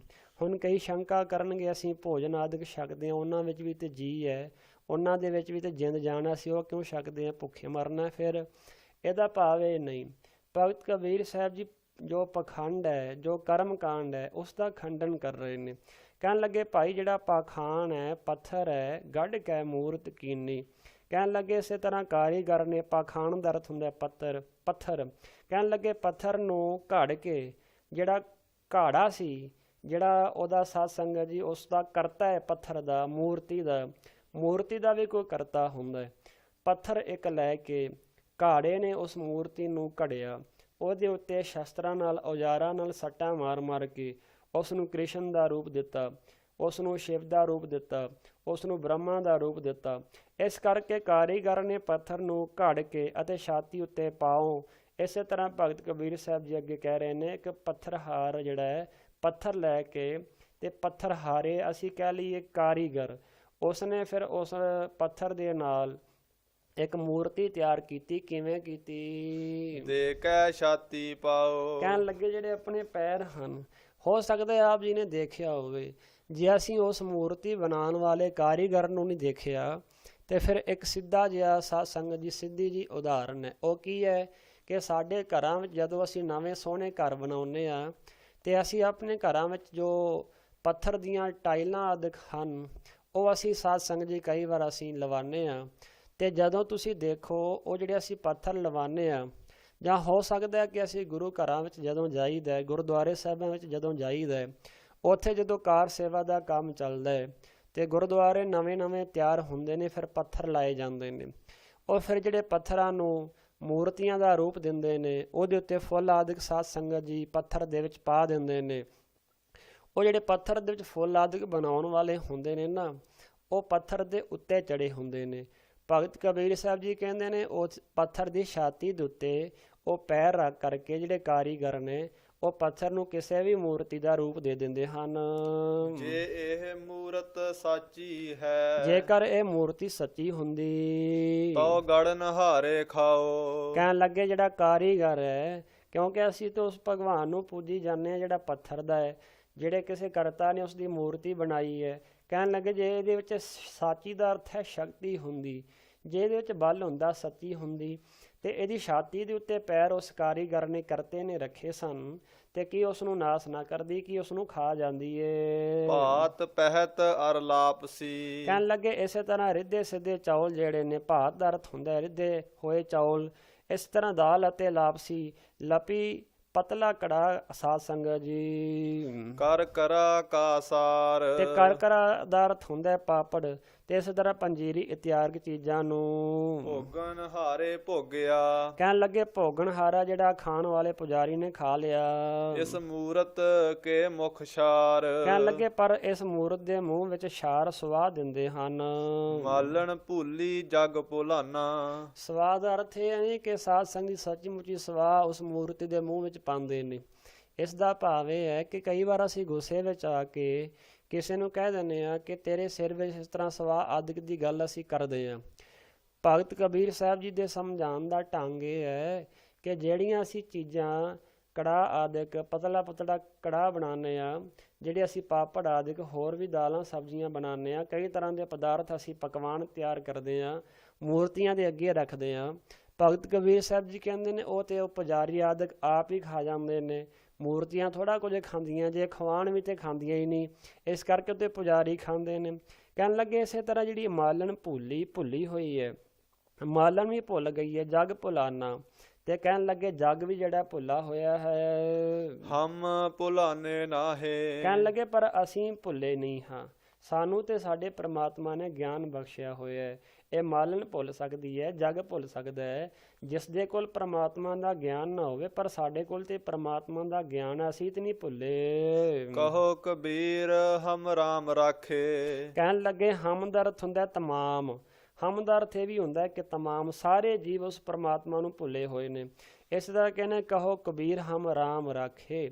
ਭਗਤ ਕਬੀਰ ਸਾਹਿਬ ਜੀ ਕਹਿੰਦੇ ਨੇ ਸਾਨੂੰ ਸਾਡੇ ਪ੍ਰਮਾਤਮਾ ਨੇ ਰੱਖ ਲਿਆ ਹੈ। ਕਿਰਪਾ ਕਰ ਹਰ ਰਾਏ। ਕਹਿਣ ਲੱਗੇ ਰਾਏ ਪ੍ਰਕਾਸ਼ ਰੂਪ ਪ੍ਰਮਾਤਮਾ ਨੇ ਸਾਨੂੰ, ਰਾਏ ਦਾ ਅਰਥ ਰਾਜਾ ਵੀ ਹੁੰਦਾ, ਰਾਜਾ ਰੂਪ ਜੋ ਗਰੀਬ ਨਿਵਾਜ ਹੈ, ਰਾਜਾ ਹੈ, ਸਭ ਤੋਂ ਵੱਡਾ ਹੈ, ਰਾਜਾ ਰੂਪ ਪ੍ਰਮਾਤਮਾ ਨੇ ਸਾਨੂੰ ਰੱਖ ਲਿਆ ਕਿਰਪਾ ਕਰਕੇ। ਆਸਾ 12 ਬਰਸ ਬਾਲਪਨ ਬੀਤੇ। ਗੋਬਿੰਦ ਲੋਕਾਂ ਨੇ ਬੇਨਤੀ ਕੀਤੀ ਇਹ ਜੀਵ ਤਰਦਾ ਕਿਵੇਂ ਹੈ, ਕਿਵੇਂ ਸੱਚੇ ਪਾਤਸ਼ਾਹ ਮਹਾਰਾਜ ਦੀ ਕਿਰਪਾ ਨਾਲ ਭਗਤ ਕਬੀਰ ਸਾਹਿਬ ਜੀ ਨੂੰ ਕਹਿੰਦੇ ਨੇ ਇਹ ਜੀਵ ਤਰਦਾ ਕਿਉਂ ਨਹੀਂ। ਤੇ ਭਗਤ ਕਬੀਰ ਸਾਹਿਬ ਜੀ ਕਹਿੰਦੇ ਨੇ 12 ਬਰਸ, 12 ਵਰੇ ਤਾਂ ਬਾਲਕ ਪੁਣੇ, ਭਾਵ ਬਚਪਨ ਵਿੱਚ ਹੀ ਬੀਤ ਗਏ। 20 ਬਰਸ ਕਛ ਤਪ ਨਾ ਕੀਓ। ਕਹਿਣ ਲੱਗੇ ਜਦੋਂ 20 ਸਾਲ ਦੀ ਉਮਰ ਹੋ ਗਈ, ਬਰਸ ਦਾ ਅਰਥ ਹੁੰਦਾ ਹੈ ਸਾਲ, ਜਦੋਂ 20 ਸਾਲਾਂ ਦਾ ਹੋ ਗਿਆ, 20 ਸਾਲਾਂ ਤੱਕ ਵੀ ਕੋਈ ਭਗਤੀ ਨਹੀਂ ਕੀਤੀ, ਉਸ ਪਰਮੇਸ਼ਰ ਦੀ ਗੱਲ ਨਹੀਂ ਕੀਤੀ, ਉਸ ਪਰਮੇਸ਼ਰ ਦੀ ਸਿਫਤ ਸਲਾਹ ਨਹੀਂ ਕੀਤੀ ਇਸਨੇ। 30 ਬਰਸ ਕਛ ਦੇਵ ਨਾ ਪੂਜਾ। ਕਹਿਣ ਲੱਗੇ 30 ਵਰੇ ਹੋਰ ਗੁਜ਼ਰ ਗਏ, ਇਹਨਾਂ 30 ਸਾਲਾਂ ਵਿੱਚ ਕਿਸੇ ਦੇਵਤੇ ਦਾ ਅਥਵਾ ਦੇਵ ਪ੍ਰਕਾਸ਼ ਰੂਪ ਪ੍ਰਮਾਤਮਾ ਦਾ ਕੁਝ ਪੂਜਨ ਨਹੀਂ ਕੀਤਾ। ਫਿਰ ਪਛਤਾਨਾ ਬਿਰਧ ਭਇਓ। ਕਹਿਣ ਲੱਗੇ ਫਿਰ 32 ਤੇ 30 62 ਸਾਲਾਂ ਦਾ ਹੋ ਗਿਆ, ਤੇ ਇਸੇ ਤਰ੍ਹਾਂ 62 ਸਾਲਾਂ ਵਿੱਚ ਬੁਢੇਪਾ ਹੋ ਜਾਂਦਾ ਹੈ। ਫਿਰ ਕਰੇਗਾ ਕਿ ਪਛਤਾਵਾ ਹੀ ਹੋਵੇਗਾ ਇਸ ਨੂੰ। ਮੇਰੀ ਮੇਰੀ ਕਰਤੇ ਜਨਮ ਗਇਓ। ਸਾਰੀ ਉਮਰ ਇਹ ਸੰਸਾਰੀ ਜੀਵ ਮੇਰੀ ਮੇਰੀ ਕਰਦਾ ਰਹਿੰਦਾ, ਇਹ ਵੀ ਮੇਰਾ ਇਹ ਵੀ ਮੇਰਾ ਹੈ। ਅਥਵਾ ਜਿਹੜੀ ਚੀਜ਼ ਇਸ ਦੇ ਕੋਲ ਨਹੀਂ, ਇਹ ਉਸ ਨੂੰ ਵੀ ਆਪਣੀ ਬਣਾ ਕੇ ਬੈਠਦਾ ਹੈ। ਆਹ ਵੀ ਚੀਜ਼ ਮੇਰੇ ਕੋਲ ਹੁੰਦੀ, ਆਹ ਵੀ ਚੀਜ਼ ਮੇਰੇ ਕੋਲ ਹੁੰਦੀ, ਇਹ ਵੀ ਚੀਜ਼ ਮੇਰੀ ਹੋ ਜਾਏ। ਇਸ ਤਰ੍ਹਾਂ ਇਸ ਦੀ ਤ੍ਰਿਸ਼ਨਾ ਨਹੀਂ ਬੁਝਦੀ, ਤ੍ਰਿਸ਼ਨਾ ਨਹੀਂ ਜਾਂਦੀ। ਤੇ ਭਗਤ ਕਬੀਰ ਸਾਹਿਬ ਜੀ ਕਹਿੰਦੇ ਨੇ ਸਾਰੀ ਜ਼ਿੰਦਗੀ ਇਹ ਮੇਰੀ ਮੇਰੀ ਕਰਦਾ ਹੀ ਆਪਣੀ ਜ਼ਿੰਦਗੀ ਬਤੀਤ ਕਰ ਦਿੰਦਾ ਹੈ। ਜਿਹੜੀ ਤੇ ਇਸ ਦੇ ਕੋਲ ਹੈ ਉਹ ਤੇ ਉਸ ਨੂੰ ਵੀ ਆਪਣੀ ਸਮਝੀ ਜਾਂਦਾ ਹੈ, ਤੇ ਜਿਹੜੀ ਇਸ ਦੇ ਕੋਲ ਨਹੀਂ ਉਸ ਨੂੰ ਵੀ ਇਹ ਕਹੀ ਜਾਂਦਾ ਇਹ ਵੀ ਮੇਰੇ ਕੋਲ ਹੁੰਦੀ ਤੇ ਗੱਲ ਬਣ ਜਾਂਦੀ। ਮੇਰੀ ਮੇਰੀ ਕਰਤੇ ਜਨਮ ਗਇਓ। ਇਸੇ ਤਰ੍ਹਾਂ ਸਾਰਾ ਜਨਮ ਇਸਨੇ ਮੇਰੀ ਮੇਰੀ ਕਰਦਿਆਂ ਹੀ ਗਵਾ ਲਿਆ ਹੈ। ਸਾਇਰ ਸੋਖ ਭੁਜੰਗ ਬਲਿਓ। ਕਹਿਣ ਲੱਗੇ ਭਾਈ ਇਸੇ ਤਰ੍ਹਾਂ ਸਾਇਰ ਸੋਖ ਭੁਜੰਗ ਬਲਿਓ। ਕਹਿਣ ਲੱਗੇ ਬ੍ਰਿਧ ਅਵਸਥਾ ਰੂਪੀ ਅਗਸਤ ਮੁਨੀ ਨੇ 12 ਦੇ ਬਲਿਓ ਬਲ ਰੂਪੀ ਸਤ ਸੰਗਤ ਜੀ ਇਸੇ ਤਰ੍ਹਾਂ ਰੂਪੀ ਸ਼ਾਇਰ ਜੋ ਸਮੁੰਦਰ ਉਸ ਨੂੰ ਸੁਕਾ ਦਿੱਤਾ। ਰਹਾਓ ਸੂਕੇ ਸਰਵਰ ਪਾਲ ਬੰਧਾਵੈ। ਕਹਿਣ ਲੱਗੇ ਸੂਕੇ ਸਰਵਰ, ਜਿਹੜਾ ਸਰਵਰ ਦਾ ਅਰਥ ਹੁੰਦਾ ਸਰੋਵਰ। ਜਿਸ ਤਰ੍ਹਾਂ ਕੋਈ ਆਦਮੀ ਸੁੱਕੇ ਹੋਏ ਤਲਾਬ ਨੂੰ ਪਾਣੀ ਵਾਸਤੇ ਪਾਲ ਬੰਧਾਵੈ, ਵੱਟ ਬੰਨ੍ਹਦੇ ਹਨ।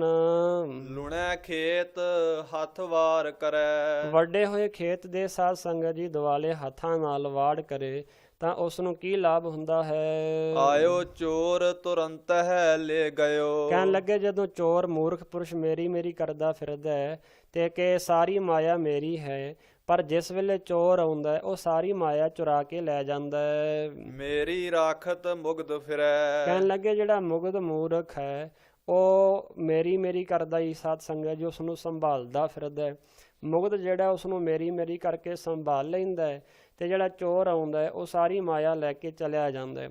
ਦਾਸ ਨੇ ਅੱਗੇ ਵੀ ਬੇਨਤੀ ਕੀਤੀ ਸੀ, ਮੂਰਖ ਉਹ ਹੁੰਦਾ ਹੈ ਜਿਹੜਾ ਵਿਹਾਰਕ ਕੰਮਾਂ ਤੋਂ ਅਣਜਾਣ ਹੋਵੇ, ਜਿਸ ਨੂੰ ਸੰਸਾਰ ਦੇ ਬਾਰੇ ਕੁਝ ਪਤਾ ਨਾ ਹੋਵੇ, ਉਸ ਨੂੰ ਆਖਿਆ ਜਾਂਦਾ ਮੂਰਖ। ਤੇ ਮੁਗਧ ਉਹ ਹੁੰਦਾ ਹੈ ਜਿਸ ਨੂੰ ਜੋ ਰੱਬ ਦੀ ਗੱਲ ਹੈ, ਜੋ ਗੁਰੂ ਦਾ ਗਿਆਨ ਹੈ, ਉਸ ਦੇ ਬਾਰੇ ਨਾ ਪਤਾ ਹੋਵੇ, ਉਹ ਹੁੰਦਾ ਮੁਗਧ। ਇੱਕ ਮੂਰਖ ਹੁੰਦਾ ਹੈ ਉਹ ਜਿਹੜਾ ਸੰਸਾਰ ਬਾਰੇ ਨਾ ਗਿਆਨ ਹੋਵੇ, ਉਹ ਮੂਰਖ। ਤੇ ਜਿਸ ਨੂੰ ਪਰਮਾਤਮਾ ਬਾਰੇ ਨਾ ਗਿਆਨ ਹੋਵੇ ਉਸ ਨੂੰ ਮੁਗਧ ਆਖਿਆ ਜਾਂਦਾ ਹੈ। ਕਹਿਣ ਲੱਗੇ ਮੁਗਧ ਤੇ ਮੇਰੀ ਮੇਰੀ ਕਰਦਾ ਹੀ ਰਹਿੰਦਾ, ਪਰ ਚੋਰ ਆ ਕੇ ਸਾਰਾ ਕੁਝ ਹੀ ਲੁੱਟ ਕੇ ਲੈ ਜਾਂਦਾ ਹੈ। ਚਰਨ ਸੀਸ ਕਰ ਕੰਪਨ ਲਾਗੇ। ਇਸੇ ਤਰ੍ਹਾਂ ਭਗਤ ਕਬੀਰ ਸਾਹਿਬ ਜੀ ਦੀ ਇੱਕ ਬੜੀ ਡੂੰਘੀ ਰਮਜ ਹੈ ਇਹਦੇ ਵਿੱਚ। ਇਹ ਨਾ ਸਮਝਣਾ ਸਾਧ ਸੰਗਤ ਜੀ ਕਿ ਬਾਹਰੀ ਚੋਰ ਵੀ ਆ ਸਕਦਾ ਹੈ। ਭਗਤ ਕਬੀਰ ਸਾਹਿਬ ਜੀ ਤੇ ਹੋਰ ਡੂੰਘੀ ਸੱਟ ਮਾਰਦੇ ਨੇ, ਕਹਿੰਦੇ ਨੇ ਇਹ ਜਿਹੜਾ ਹੈ ਜੀਵ ਹੈ ਇਹ ਮੇਰੀ ਮੇਰੀ ਕਰਦਾ ਰਹਿੰਦਾ, ਪਰ ਜਿਹੜੇ ਇਹਦੇ ਅੰਦਰ 5 ਚੋਰ ਨੇ ਨਾ, ਉਹ ਇਹਦਾ ਸਾਰਾ ਕੁਝ ਹੀ ਸ਼ੁਭ ਕਰਮਾਂ ਰੂਪੀ ਜਿਹੜੇ ਗੁਣ ਹਨ ਉਹ ਚੁਰਾ ਕੇ ਲੈ ਜਾਂਦੇ ਨੇ। ਇਸੇ ਤਰ੍ਹਾਂ ਇਹ ਜਿਹੜਾ ਚਰਨ ਸੀਸ ਕਰ ਕੰਪਨ ਲਾਗੇ, ਜਿਹੜੇ ਇਹਦੇ ਚਰਨ ਨੇ ਤੇ ਜਿਹੜਾ ਇਹਦਾ ਸੀਸ ਹੈ ਤੇ ਕਰ ਹੱਥ ਕੰਪਨ ਲਾਗੇ। ਕਰ ਦਾ ਅਰਥ ਹੁੰਦਾ ਹੱਥ। ਇਹਦਾ ਫਿਰ ਜਦੋਂ ਬੁਢੇਪਾ ਆ ਜਾਂਦਾ ਇਸ ਦੇ ਉੱਤੇ, ਇਹਦੇ ਚਰਨ ਵੀ ਕੰਮਦੇ ਨੇ, ਸਿਰ ਵੀ ਕੰਮਦਾ ਹੈ ਤੇ ਹੱਥ ਵੀ ਕੰਮਦੇ ਹਨ। ਨੈਣੀ ਨੀਰ ਅਸਾਰ ਬਹੈ। ਕਹਿਣ ਲੱਗੇ ਜਿਹੜੇ ਨੈਣ ਨੇ ਨਾ, ਇਹਦੀਆਂ ਅੱਖਾਂ ਨੇ, ਜਦੋਂ ਇਹਦਾ ਸਰੀਰ ਕ੍ਰਿਸ ਹੋ ਜਾਂਦਾ ਹੈ, ਕਮਜ਼ੋਰ ਹੋ ਜਾਂਦਾ ਹੈ, ਤੇ ਕਹਿਣ ਲੱਗੇ ਭਾਈ ਇਹਦੇ ਨੈਣਾਂ ਵਿੱਚੋਂ ਅੱਖਾਂ ਵਿੱਚੋਂ ਪਾਣੀ ਵਗਦਾ ਹੈ, ਅਸਾਰ ਬਹੈ, ਤੇ ਅੱਖਾਂ ਚੋਂ ਅਸਾਰ ਬਹੁਤਾ ਜਲ ਵਗਦਾ ਹੈ। ਜਿਹਵਾ ਬਚਨ ਸੁਧ ਨਹੀਂ ਨਿਕਸੈ। ਤੇ ਜਿਹੜੀ ਇਸ ਦੀ ਜੀਭ ਹੈ, ਭਗਤ ਕਬੀਰ ਸਾਹਿਬ ਜੀ ਕਹਿੰਦੇ ਨੇ ਜਦੋਂ ਇਹ ਬੋਲਦਾ ਹੈ ਤੇ ਹੋ ਸਕਦਾ ਕੋਈ ਭੇਤੀ ਬੰਦਾ ਹੀ ਇਸ ਦੀ ਗੱਲ ਨੂੰ ਸਮਝੇ, ਕਿਉਂਕਿ ਜਦੋਂ ਬੰਦਾ ਬਹੁਤ ਜ਼ਿਆਦਾ ਬੁਢੇਪਾ ਬੰਦੇ ਤੇ ਆ ਜਾਂਦਾ ਹੈ, ਬਜ਼ੁਰਗ ਹੋ ਜਾਂਦਾ ਹੈ, ਫਿਰ ਜਦੋਂ ਉਹ ਬੋਲਦਾ ਹੈ ਤੇ ਸਾਧ ਸੰਗਤ ਜੀ ਚੰਗੀ ਤਰ੍ਹਾਂ ਬੋਲ ਨਹੀਂ ਸਕਦਾ, ਕਿਉਂਕਿ ਮੁੱਖ ਵਿੱਚ ਦੰਦ ਕੋਈ ਹੁੰਦਾ ਨਹੀਂ, ਚੰਗੀ ਤਰ੍ਹਾਂ ਬੋਲਿਆ ਨਹੀਂ ਜਾਂਦਾ, ਸ਼ੁੱਧ ਨਹੀਂ ਬੋਲ ਸਕਦਾ। ਕਈ ਵਾਰ ਉਸ ਦੀ ਸਮਝ ਵੀ ਨਹੀਂ ਆਉਂਦੀ। ਇਹ ਬਾਣੀ ਦਾ ਫੈਸਲਾ ਹੈ ਕਿ ਜਿਹਵਾ ਵਿੱਚੋਂ ਜਿਹੜਾ ਉਹ ਬਚਨ ਬੋਲਦਾ ਹੈ, ਜਿਹੜੀ ਉਹ ਗੱਲ ਕਰਦਾ ਹੈ, ਉਹ ਸ਼ੁੱਧ ਨਹੀਂ ਬੋਲ ਸਕਦਾ। ਤਬਰੇ ਧਰਮ ਕੀ ਆਸ ਕਰੈ। ਕਹਿਣ ਲੱਗੇ ਤਬਰੇ ਧਰਮ ਕੀ ਆਸ ਕਰੇ, ਤਦੋਂ ਫਿਰ ਇਹ ਧਰਮ ਕਮਾਉਣ ਦੀਆਂ ਗੱਲਾਂ ਕਰਦਾ, ਆਸਾ ਰੱਖਦਾ। ਉਸ ਵੇਲੇ ਤੇਰੇ ਪਾਸੋਂ ਕੁਝ ਨਹੀਂ ਹੋਣਾ। ਕੀ ਧਰਮ ਕਮਾਵੇਂਗਾ ਤਿਸ ਵੇਲੇ? ਕੀ ਤੂੰ ਉਸ ਵੇਲੇ ਧਰਮ ਦੀ ਆਸ ਲਾ ਕੇ ਕਰੇਂਗਾ ਕਿ ਕੁਝ ਨਹੀਂ? ਨਾ ਉਦੋਂ ਸੇਵਾ ਹੁੰਦੀ ਹੈ, ਨਾ ਉਦੋਂ ਇਹ ਨਾਮ ਹੀ ਜਪ ਸਕਦਾ ਹੈ। ਜਿਹੜੇ ਬੰਦੇ ਨੇ ਸਾਰੀ ਜ਼ਿੰਦਗੀ ਵਿੱਚ ਪਰਮਾਤਮਾ ਦਾ ਨਾਮ ਨਹੀਂ ਜਪਿਆ, ਪਰਮੇਸ਼ਰ ਦੀ ਸਿਫਤ ਸਲਾਹ ਨਹੀਂ ਕੀਤੀ, ਉਹ ਬੁਢੇਪੇ ਵਿੱਚ ਵੀ ਕੀ ਕਰੇਗਾ? ਕਹਿਣ ਲੱਗੇ ਤਿਸ ਵੇਲੇ ਤੂੰ ਧਰਮ ਦੀ ਆਸਾ ਕਰੇਂਗਾ, ਉਸ ਵੇਲੇ ਤੇਰੇ ਪਾਸੋਂ ਕੁਝ ਨਹੀਂ ਹੋਣਾ। ਹਰ ਜੀਓ ਕਿਰਪਾ ਕਰੈ ਲਿਵ ਲਾਵੈ। ਜਿਸ ਉੱਤੇ ਵਾਹਿਗੁਰੂ ਕਿਰਪਾ ਕਰਦਾ ਹੈ, ਉਹ ਪੁਰਸ਼ ਬ੍ਰਿਤੀ ਨੂੰ ਲਗਾ ਕੇ ਲਾਹਾ ਹਰ ਹਰ ਨਾਮ ਲਿਓ। ਉਹ ਫਿਰ ਪਰਮੇਸ਼ਰ ਦੀ ਸਿਫਤ ਸਲਾਹ ਕਰਦਾ ਹੈ। ਉਹ ਪਰਮੇਸ਼ਰ ਨੂੰ ਹਰ ਇੱਕ ਥਾਂ ਤੇ ਜੋ ਰਮਿਆ ਹੋਇਆ ਹੈ, ਹਰ ਇੱਕ ਨੂੰ ਹਰੇ ਭਰੇ ਕਰਨ ਵਾਲਾ ਹੈ, ਹਰ ਇੱਕ ਥਾਂ ਤੇ ਰਮਿਆ ਹੋਇਆ ਹੈ, ਉਸ ਪਰਮੇਸ਼ਰ ਨੂੰ ਯਾਦ ਕਰਕੇ ਲਾਹਾ ਪ੍ਰਾਪਤ ਕਰਦਾ ਹੈ। ਗੁਰ ਪ੍ਰਸਾਦੀ ਹਰ ਧਨ ਪਾਇਓ। ਕਹਿਣ ਲੱਗੇ ਗੁਰੂ ਦੀ ਕਿਰਪਾ ਨਾਲ ਜਿਹੜਾ ਹਰੀ ਦਾ ਧਨ ਹੈ ਨਾ, ਨਾਮ ਰੂਪੀ ਧਨ, ਨਿਧਾਨ ਹੈ, ਜਿਹੜਾ ਖਜ਼ਾਨਾ ਹੈ ਗੁਰੂ ਦੀ ਬਾਣੀ ਦਾ, ਸਿਫਤ ਸਲਾਹ ਦਾ, ਇਹ ਗੁਰੂ ਦੀ ਕਿਰਪਾ ਨਾਲ ਪਾਇਆ ਜਾਂਦਾ ਹੈ। ਮਤਾਂ ਕਿਤੇ ਸੋਚਣਾ ਕਿ ਇਸ ਨੂੰ ਅਸੀਂ ਆਪਣੇ ਬਲ ਨਾਲ ਪਾ ਲਾਂਗੇ, ਬਲ ਨਾਲ ਨਹੀਂ, ਪਰਮੇਸ਼ਰ ਦੀ ਸਿਫਤ ਸਲਾਹ ਦਾ ਨਿਧਾਨ ਖਜ਼ਾਨਾ ਪ੍ਰਾਪਤ ਕੀਤਾ ਜਾਂਦਾ।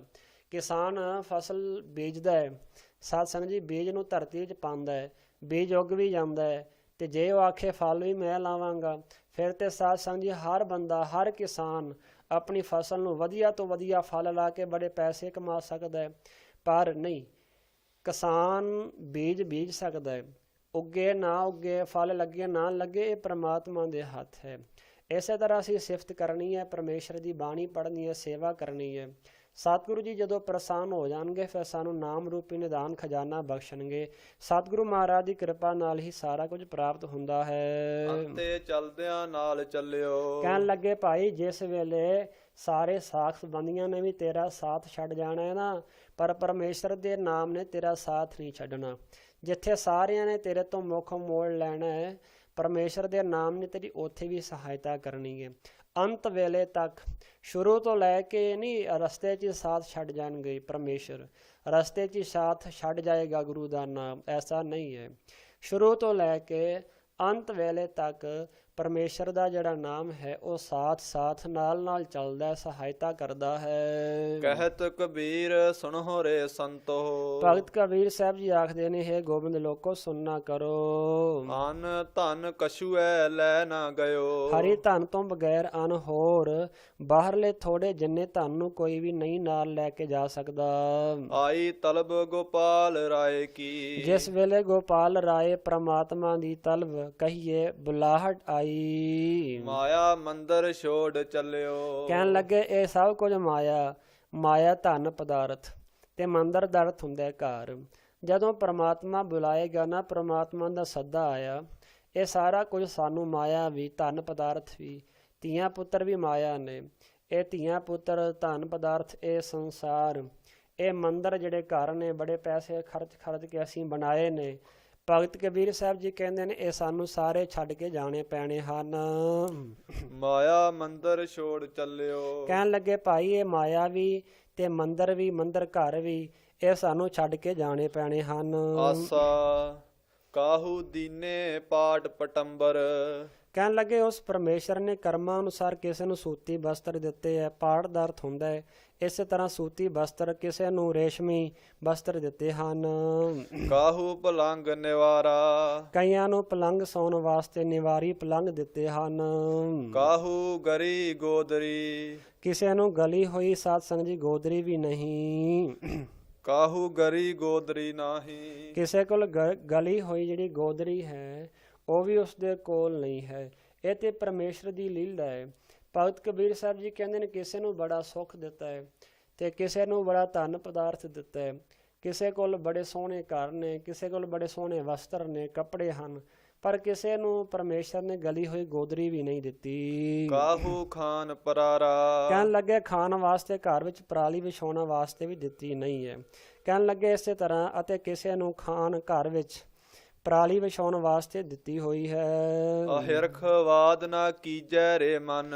ਕਹਿਣ ਲੱਗੇ ਭਾਈ, ਹੈ ਪਿਆਰੇ, ਤੂੰ ਕਿਸੇ ਨਾਲ ਅਹਿਰਖਵਾਦ ਨਾ ਕੀਜੈ ਰੇ ਮਨ, ਈਰਖਾ ਤੇ ਵਾਦ ਝਗੜੇ ਨਾ ਕਰ।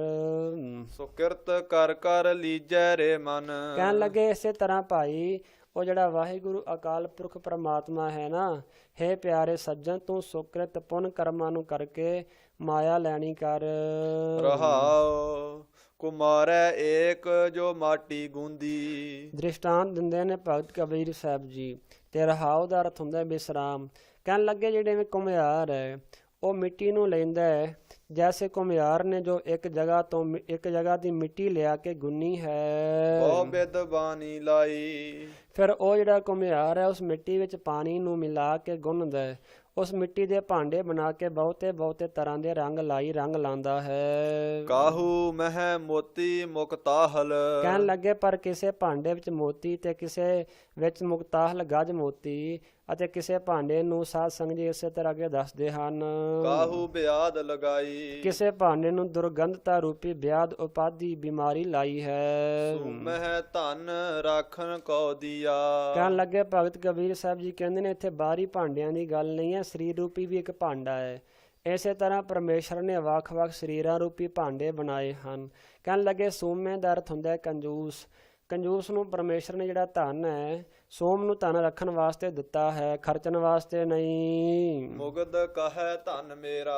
ਉਹ ਮੁਗਧ ਹੈ ਤੇ ਉਹ ਕਹਿੰਦਾ ਇਹ ਮੇਰਾ ਧਨ ਹੈ, ਪਰ ਉਸ ਨੂੰ ਰੱਖਣ ਵਾਸਤੇ ਦਿੱਤਾ, ਕਿਉਂਕਿ ਇਹਦੇ ਸੁਭਾਅ ਮੁਤਾਬਕ ਜਿਹੜਾ ਬੰਦਾ ਮਾਇਆ ਕਰਦਾ ਹੈ ਉਸ ਨੂੰ ਪਰਮੇਸ਼ਰ ਮਾਇਆ ਦੇ ਦਿੰਦਾ ਹੈ।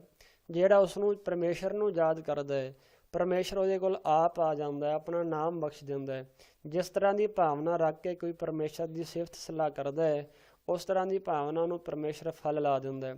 ਕਹਿਣ ਲੱਗੇ ਸੋਮ ਜਿਹੜਾ ਕੰਜੂਸ ਹੈ ਉਸ ਨੂੰ ਧਨ ਰੱਖਣ ਵਾਸਤੇ ਦਿੱਤਾ ਹੈ, ਤੇ ਉਹ ਮੁਗਧ ਕਹਿੰਦਾ ਹੈ ਕਿ ਇਹ ਮੇਰਾ ਹੈ ਸਾਰਾ ਕੁਝ। ਜਮ ਕਾ ਡੰਡ ਮੂੰਡ ਮਹਿ ਲਾਗੈ। ਕਹਿਣ ਲੱਗੇ ਜਦੋਂ ਉਹਨੂੰ ਜਮਾਂ ਦੀ ਮਾਰ ਪੈਂਦੀ ਹੈ, ਕਬੀ ਜਮ ਕਾ ਠੇਂਗਾ ਬੁਰਾ ਹੈ ਉਹ ਨਹੀਂ ਸਹਿਆ ਜਾਏ। ਜਦੋਂ ਉਸ ਨੂੰ ਜਮਾਂ ਦੀ ਮਾਰ ਪੈਂਦੀ ਹੈ, ਖਿਨ ਮਹਿ ਕਰੈ ਨਬੇਰਾ। ਕਹਿਣ ਲੱਗੇ ਥੋੜੇ ਜਿਹੇ ਸਮੇਂ ਦੇ ਵਿੱਚ ਹੀ ਸਾਰਾ ਨਿਬੇੜਾ ਹੋ ਜਾਂਦਾ ਹੈ। ਕਹਿਣ ਲੱਗੇ ਸਾਰਾ ਲੇਖਾ ਜੋਖਾ ਹੋ ਜਾਂਦਾ ਹੈ।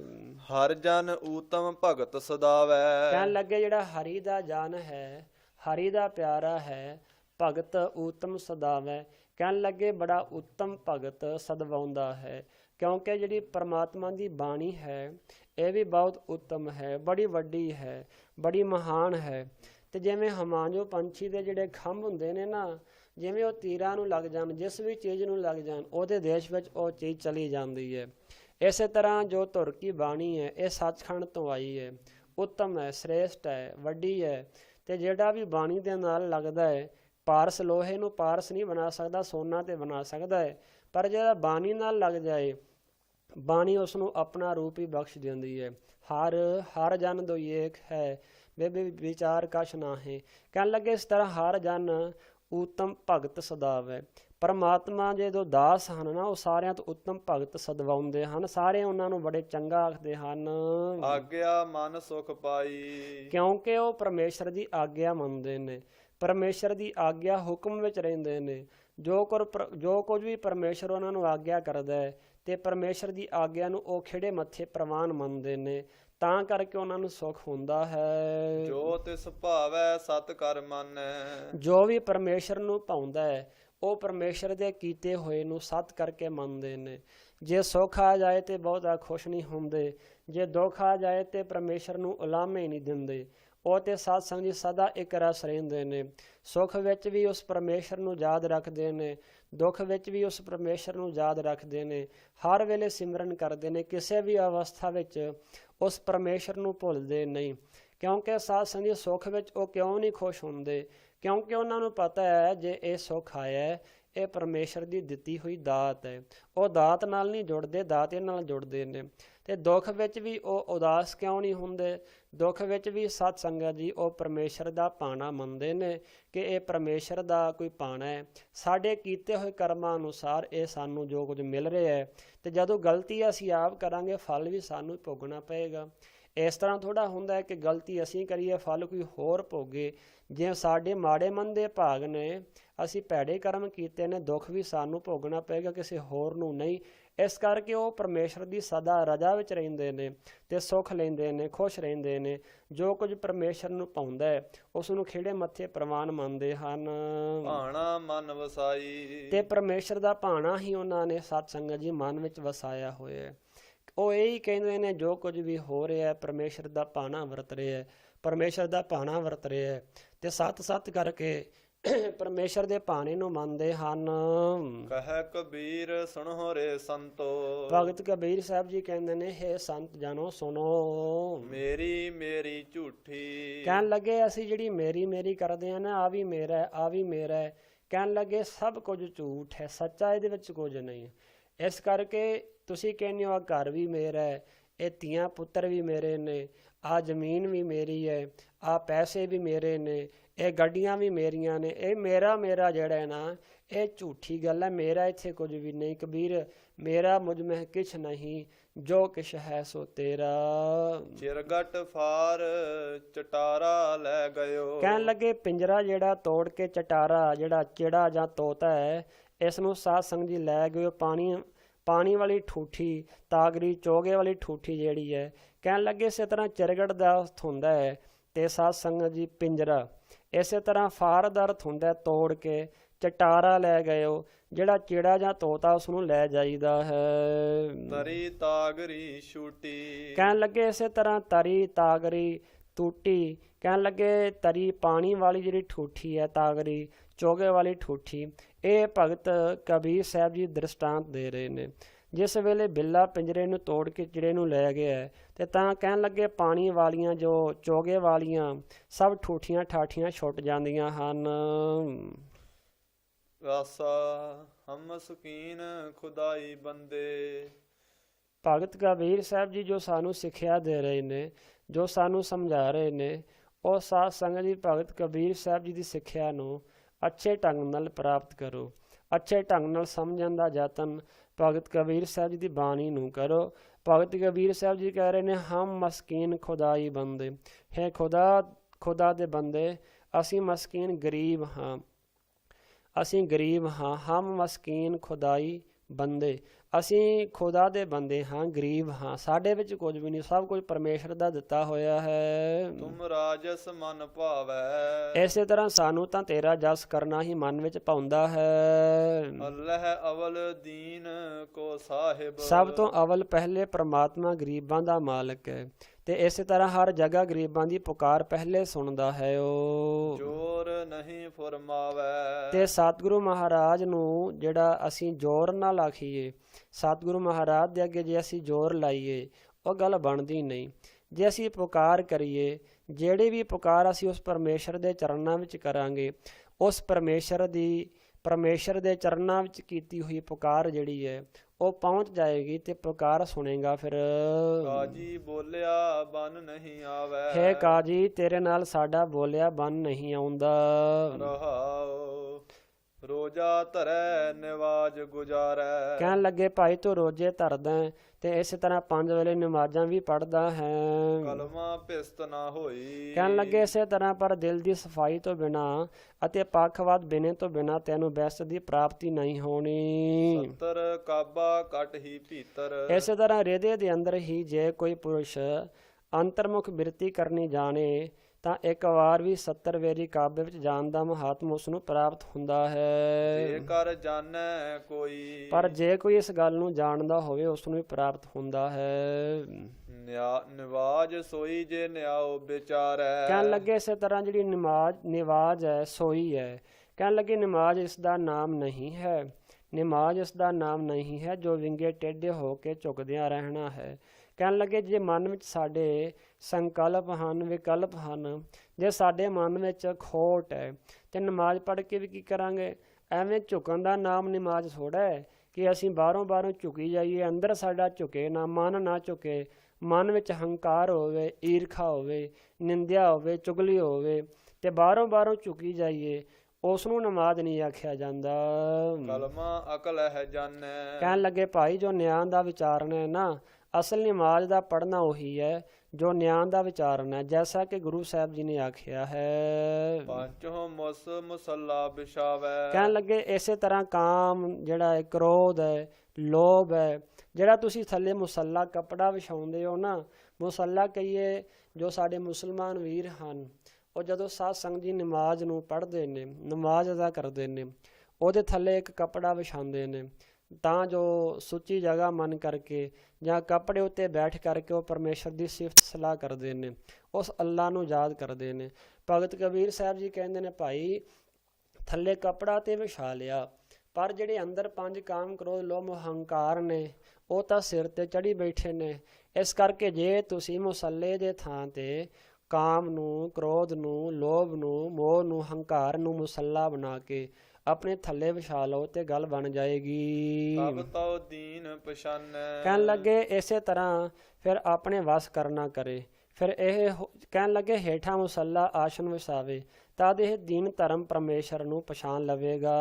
ਕਸਮ ਪਛਾਨ ਤਰਸ ਕਿਆ ਜੀ ਮੈਂ। ਸਾਰਿਆਂ 'ਚ ਪ੍ਰਮਾਤਮਾ ਨੂੰ ਪਰਿਪੂਰਨ ਜਾਣ ਕੇ ਦਿਲ ਵਿੱਚ ਦਇਆ ਧਾਰਨੀ ਕਰ ਮਾਰ ਮਣੀ ਕਰ ਫੀਕੀ। ਕਹਿਣ ਲੱਗੇ ਤਾਂ ਤੂੰ ਪੂਰਾ ਮੁਸਲਮਾਨ ਹੋ ਸਕਦਾ ਹੈ। ਮਨ ਦੀ ਮਨੌਤ ਨੂੰ ਫਿੱਕੀ ਜਾਣ ਕੇ ਮਾਰਨਾ ਕਰ। ਆਪ ਜਨਾਏ ਅਵਰ ਕਉ ਜਾਣੈ। ਆਪ ਵਾਹਿਗੁਰੂ ਨੂੰ ਜਾਣ ਅਤੇ ਹੋਰਨਾਂ ਨੂੰ ਜਨਾਵਨਾ ਕਰ। ਤਬ ਹੋਏ ਭਿਸਤ ਸਰੀਕੀ। ਤਦ ਤੂੰ ਸਵਰਗ ਦਾ ਸਰੀਕੀ। ਕਹਿਣ ਲੱਗੇ ਤਬ ਤੂੰ ਦਾਅਵੇਦਾਰ ਹੱਕਦਾਰ ਹੋਵੇਂਗਾ। ਮਾਟੀ ਏਕ ਭੇਖ ਧਰ ਨਾਨਾ। ਕਹਿਣ ਲੱਗੇ ਜਿਹੜੀ ਮਿੱਟੀ ਹੈ ਇਹ ਤਾਂ ਜੋਤ ਇੱਕ ਹੈ, ਪਰ ਅਨੇਕਾਂ ਪ੍ਰਕਾਰ ਦੇ ਪਰਮੇਸ਼ਰ ਨੇ ਭੇਖ ਧਾਰੇ ਨੇ। ਅਨੇਕਾਂ 5 ਤੱਤਾਂ ਰੂਪੀ ਇੱਕ ਮਿੱਟੀ ਤੋਂ ਨਾਨਾ ਭੇਖ ਧਾਰ ਬਹੁਤੇ ਸਾਰੇ ਆਕਾਰ ਬਣੇ ਹਨ। ਮਹਿ ਬ੍ਰਹਮ ਪਛਾਨਾ। ਉਹਨਾਂ ਸਾਰਿਆਂ ਵਿੱਚ ਮੈਂ ਇੱਕ ਪ੍ਰਮਾਤਮਾ ਨੂੰ ਜਾਣਿਆ ਹੈ। ਕਹੈ ਕਬੀਰਾ ਭਿਸਤ ਛੋੜ ਕਰ। ਭਗਤ ਕਬੀਰ ਸਾਹਿਬ ਜੀ ਆਖਦੇ ਹਨ, ਹੇ ਕਾਜੀ ਸਵਰਗ ਵਿੱਚ ਲੈ ਜਾਣ ਵਾਲੇ ਸ਼ੁਭ ਕਰਮਾਂ ਨੂੰ ਛੱਡ ਕੇ ਦੋਜਕ ਸਿਉ ਮਨ ਮਾਨਾ। ਨਰਕਾਂ ਵਿੱਚ ਲੈ ਜਾਣ ਵਾਲੇ ਮਨ, ਜਿਹੜੇ ਨਰਕਾਂ ਵਿੱਚ ਲੈ ਜਾਣ ਵਾਲੇ ਮੰਦ ਕਰਮਾਂ ਨਾਲ ਤੇਰਾ ਮਨ ਮੰਨਿਆ ਹੋਇਆ। ਇਹ ਸਤਿਗੁਰੂ ਮਹਾਰਾਜ ਦੀ ਕਿਰਪਾ ਨਾਲ ਸਤ ਸੰਗਤ ਜੀ ਇੱਥੋਂ ਤੱਕ ਆਪ ਸਰਬਾ ਸੰਗਤਾਂ ਨੇ ਭਗਤ ਕਬੀਰ ਸਾਹਿਬ ਜੀ ਦੇ ਪਵਿੱਤਰ ਸ਼ਬਦਾਂ ਦੀ ਵਿਚਾਰ ਸਰਵਣ ਕੀਤੀ ਹੈ। ਤੁਸ਼ ਜਿਹੀ ਬੁੱਧੀ ਦੇ ਦੁਆਰਾ ਜਿਵੇਂ ਸ੍ਰੀ ਗੁਰੂ ਗੋਬਿੰਦ ਸਿੰਘ ਮਹਾਰਾਜ ਦੇ ਬਚਨ ਹਨ, ਆਪ ਆਪਣੀ ਬੁੱਧ ਹੈ ਜੇਤੀ ਵਰਨਤ ਭਿੰਨ ਭਿੰਨ ਤੋਹੇ ਤੇਤੀ। ਜਿੰਨੀ ਕਿਸਮਤ ਮਹਾਰਾਜ ਨੇ ਬਖਸ਼ੀ ਹੈ ਉਤਨੀ ਸਮਰੱਥਾ ਅਨੁਸਾਰ, ਸਮਤ ਅਨੁਸਾਰ ਤੁਸ਼ ਬੁੱਧੀ ਨਾਲ ਆਪ ਜੀ ਨੂੰ ਗੁਰਬਾਣੀ ਦੇ ਪਵਿੱਤਰ ਸ੍ਰੀ ਮੁਖਵਾਕ ਭਗਤ ਕਬੀਰ ਸਾਹਿਬ ਜੀ ਉਹਦੇ ਆਪ ਜੀ ਨੇ ਸਰਵਨ ਕੀਤੇ ਹਨ। ਉਹਨਾਂ ਦੇ ਅਰਥ ਕਰਦਿਆਂ ਸਤਸੰਗ ਦੀ ਮੂਲ ਪਾਠ ਸੁਣਾਉਂਦਿਆਂ ਬੇਅੰਤ ਭੁੱਲਾਂ ਹੋ ਗਈਆਂ ਨੇ। ਸਾਨੂੰ ਸਤ ਸੰਗਤ ਜੀ ਬੱਚੇ ਸਮਝ ਕੇ ਬਖਸ਼ ਲੈਣਾ। ਸ੍ਰੀ ਗੁਰੂ ਗ੍ਰੰਥ ਸਾਹਿਬ ਮਹਾਰਾਜ ਵੀ ਆਸੀਸ ਬਖਸ਼ਣ ਤੇ ਆਪ ਸਰਬਾ ਸੰਗਤਾਂ ਨੇ ਵੀ ਆਸੀਸ ਬਖਸ਼ਣੀ, ਅੱਗੇ ਤੋਂ ਸਮਤ ਬਖਸ਼ਣੀ ਜੀ। ਆਓ 2 ਪੰਕਤੀਆਂ ਦਾ ਪਾਠ ਸਰਵਨ ਕਰਕੇ ਫਤਿਹ ਬੁਲਾਈਏ ਜੀ। ਮਾਟੀ ਏਕ ਭੇਖ ਧਰ ਨਾਨਾ। ਤਾ ਮਹਿ ਬ੍ਰਹਮ ਪਛਾਨਾ। ਕਹੈ ਕਬੀਰਾ ਭਿਸਤ ਛੋੜ ਕਰ। ਦੋਜਕ ਸਿਉ ਮਨ ਮਾਨਾ। ਵਾਹਿਗੁਰੂ ਜੀ ਕਾ ਖਾਲਸਾ, ਵਾਹਿਗੁਰੂ ਜੀ ਕੀ ਫਤਿਹ।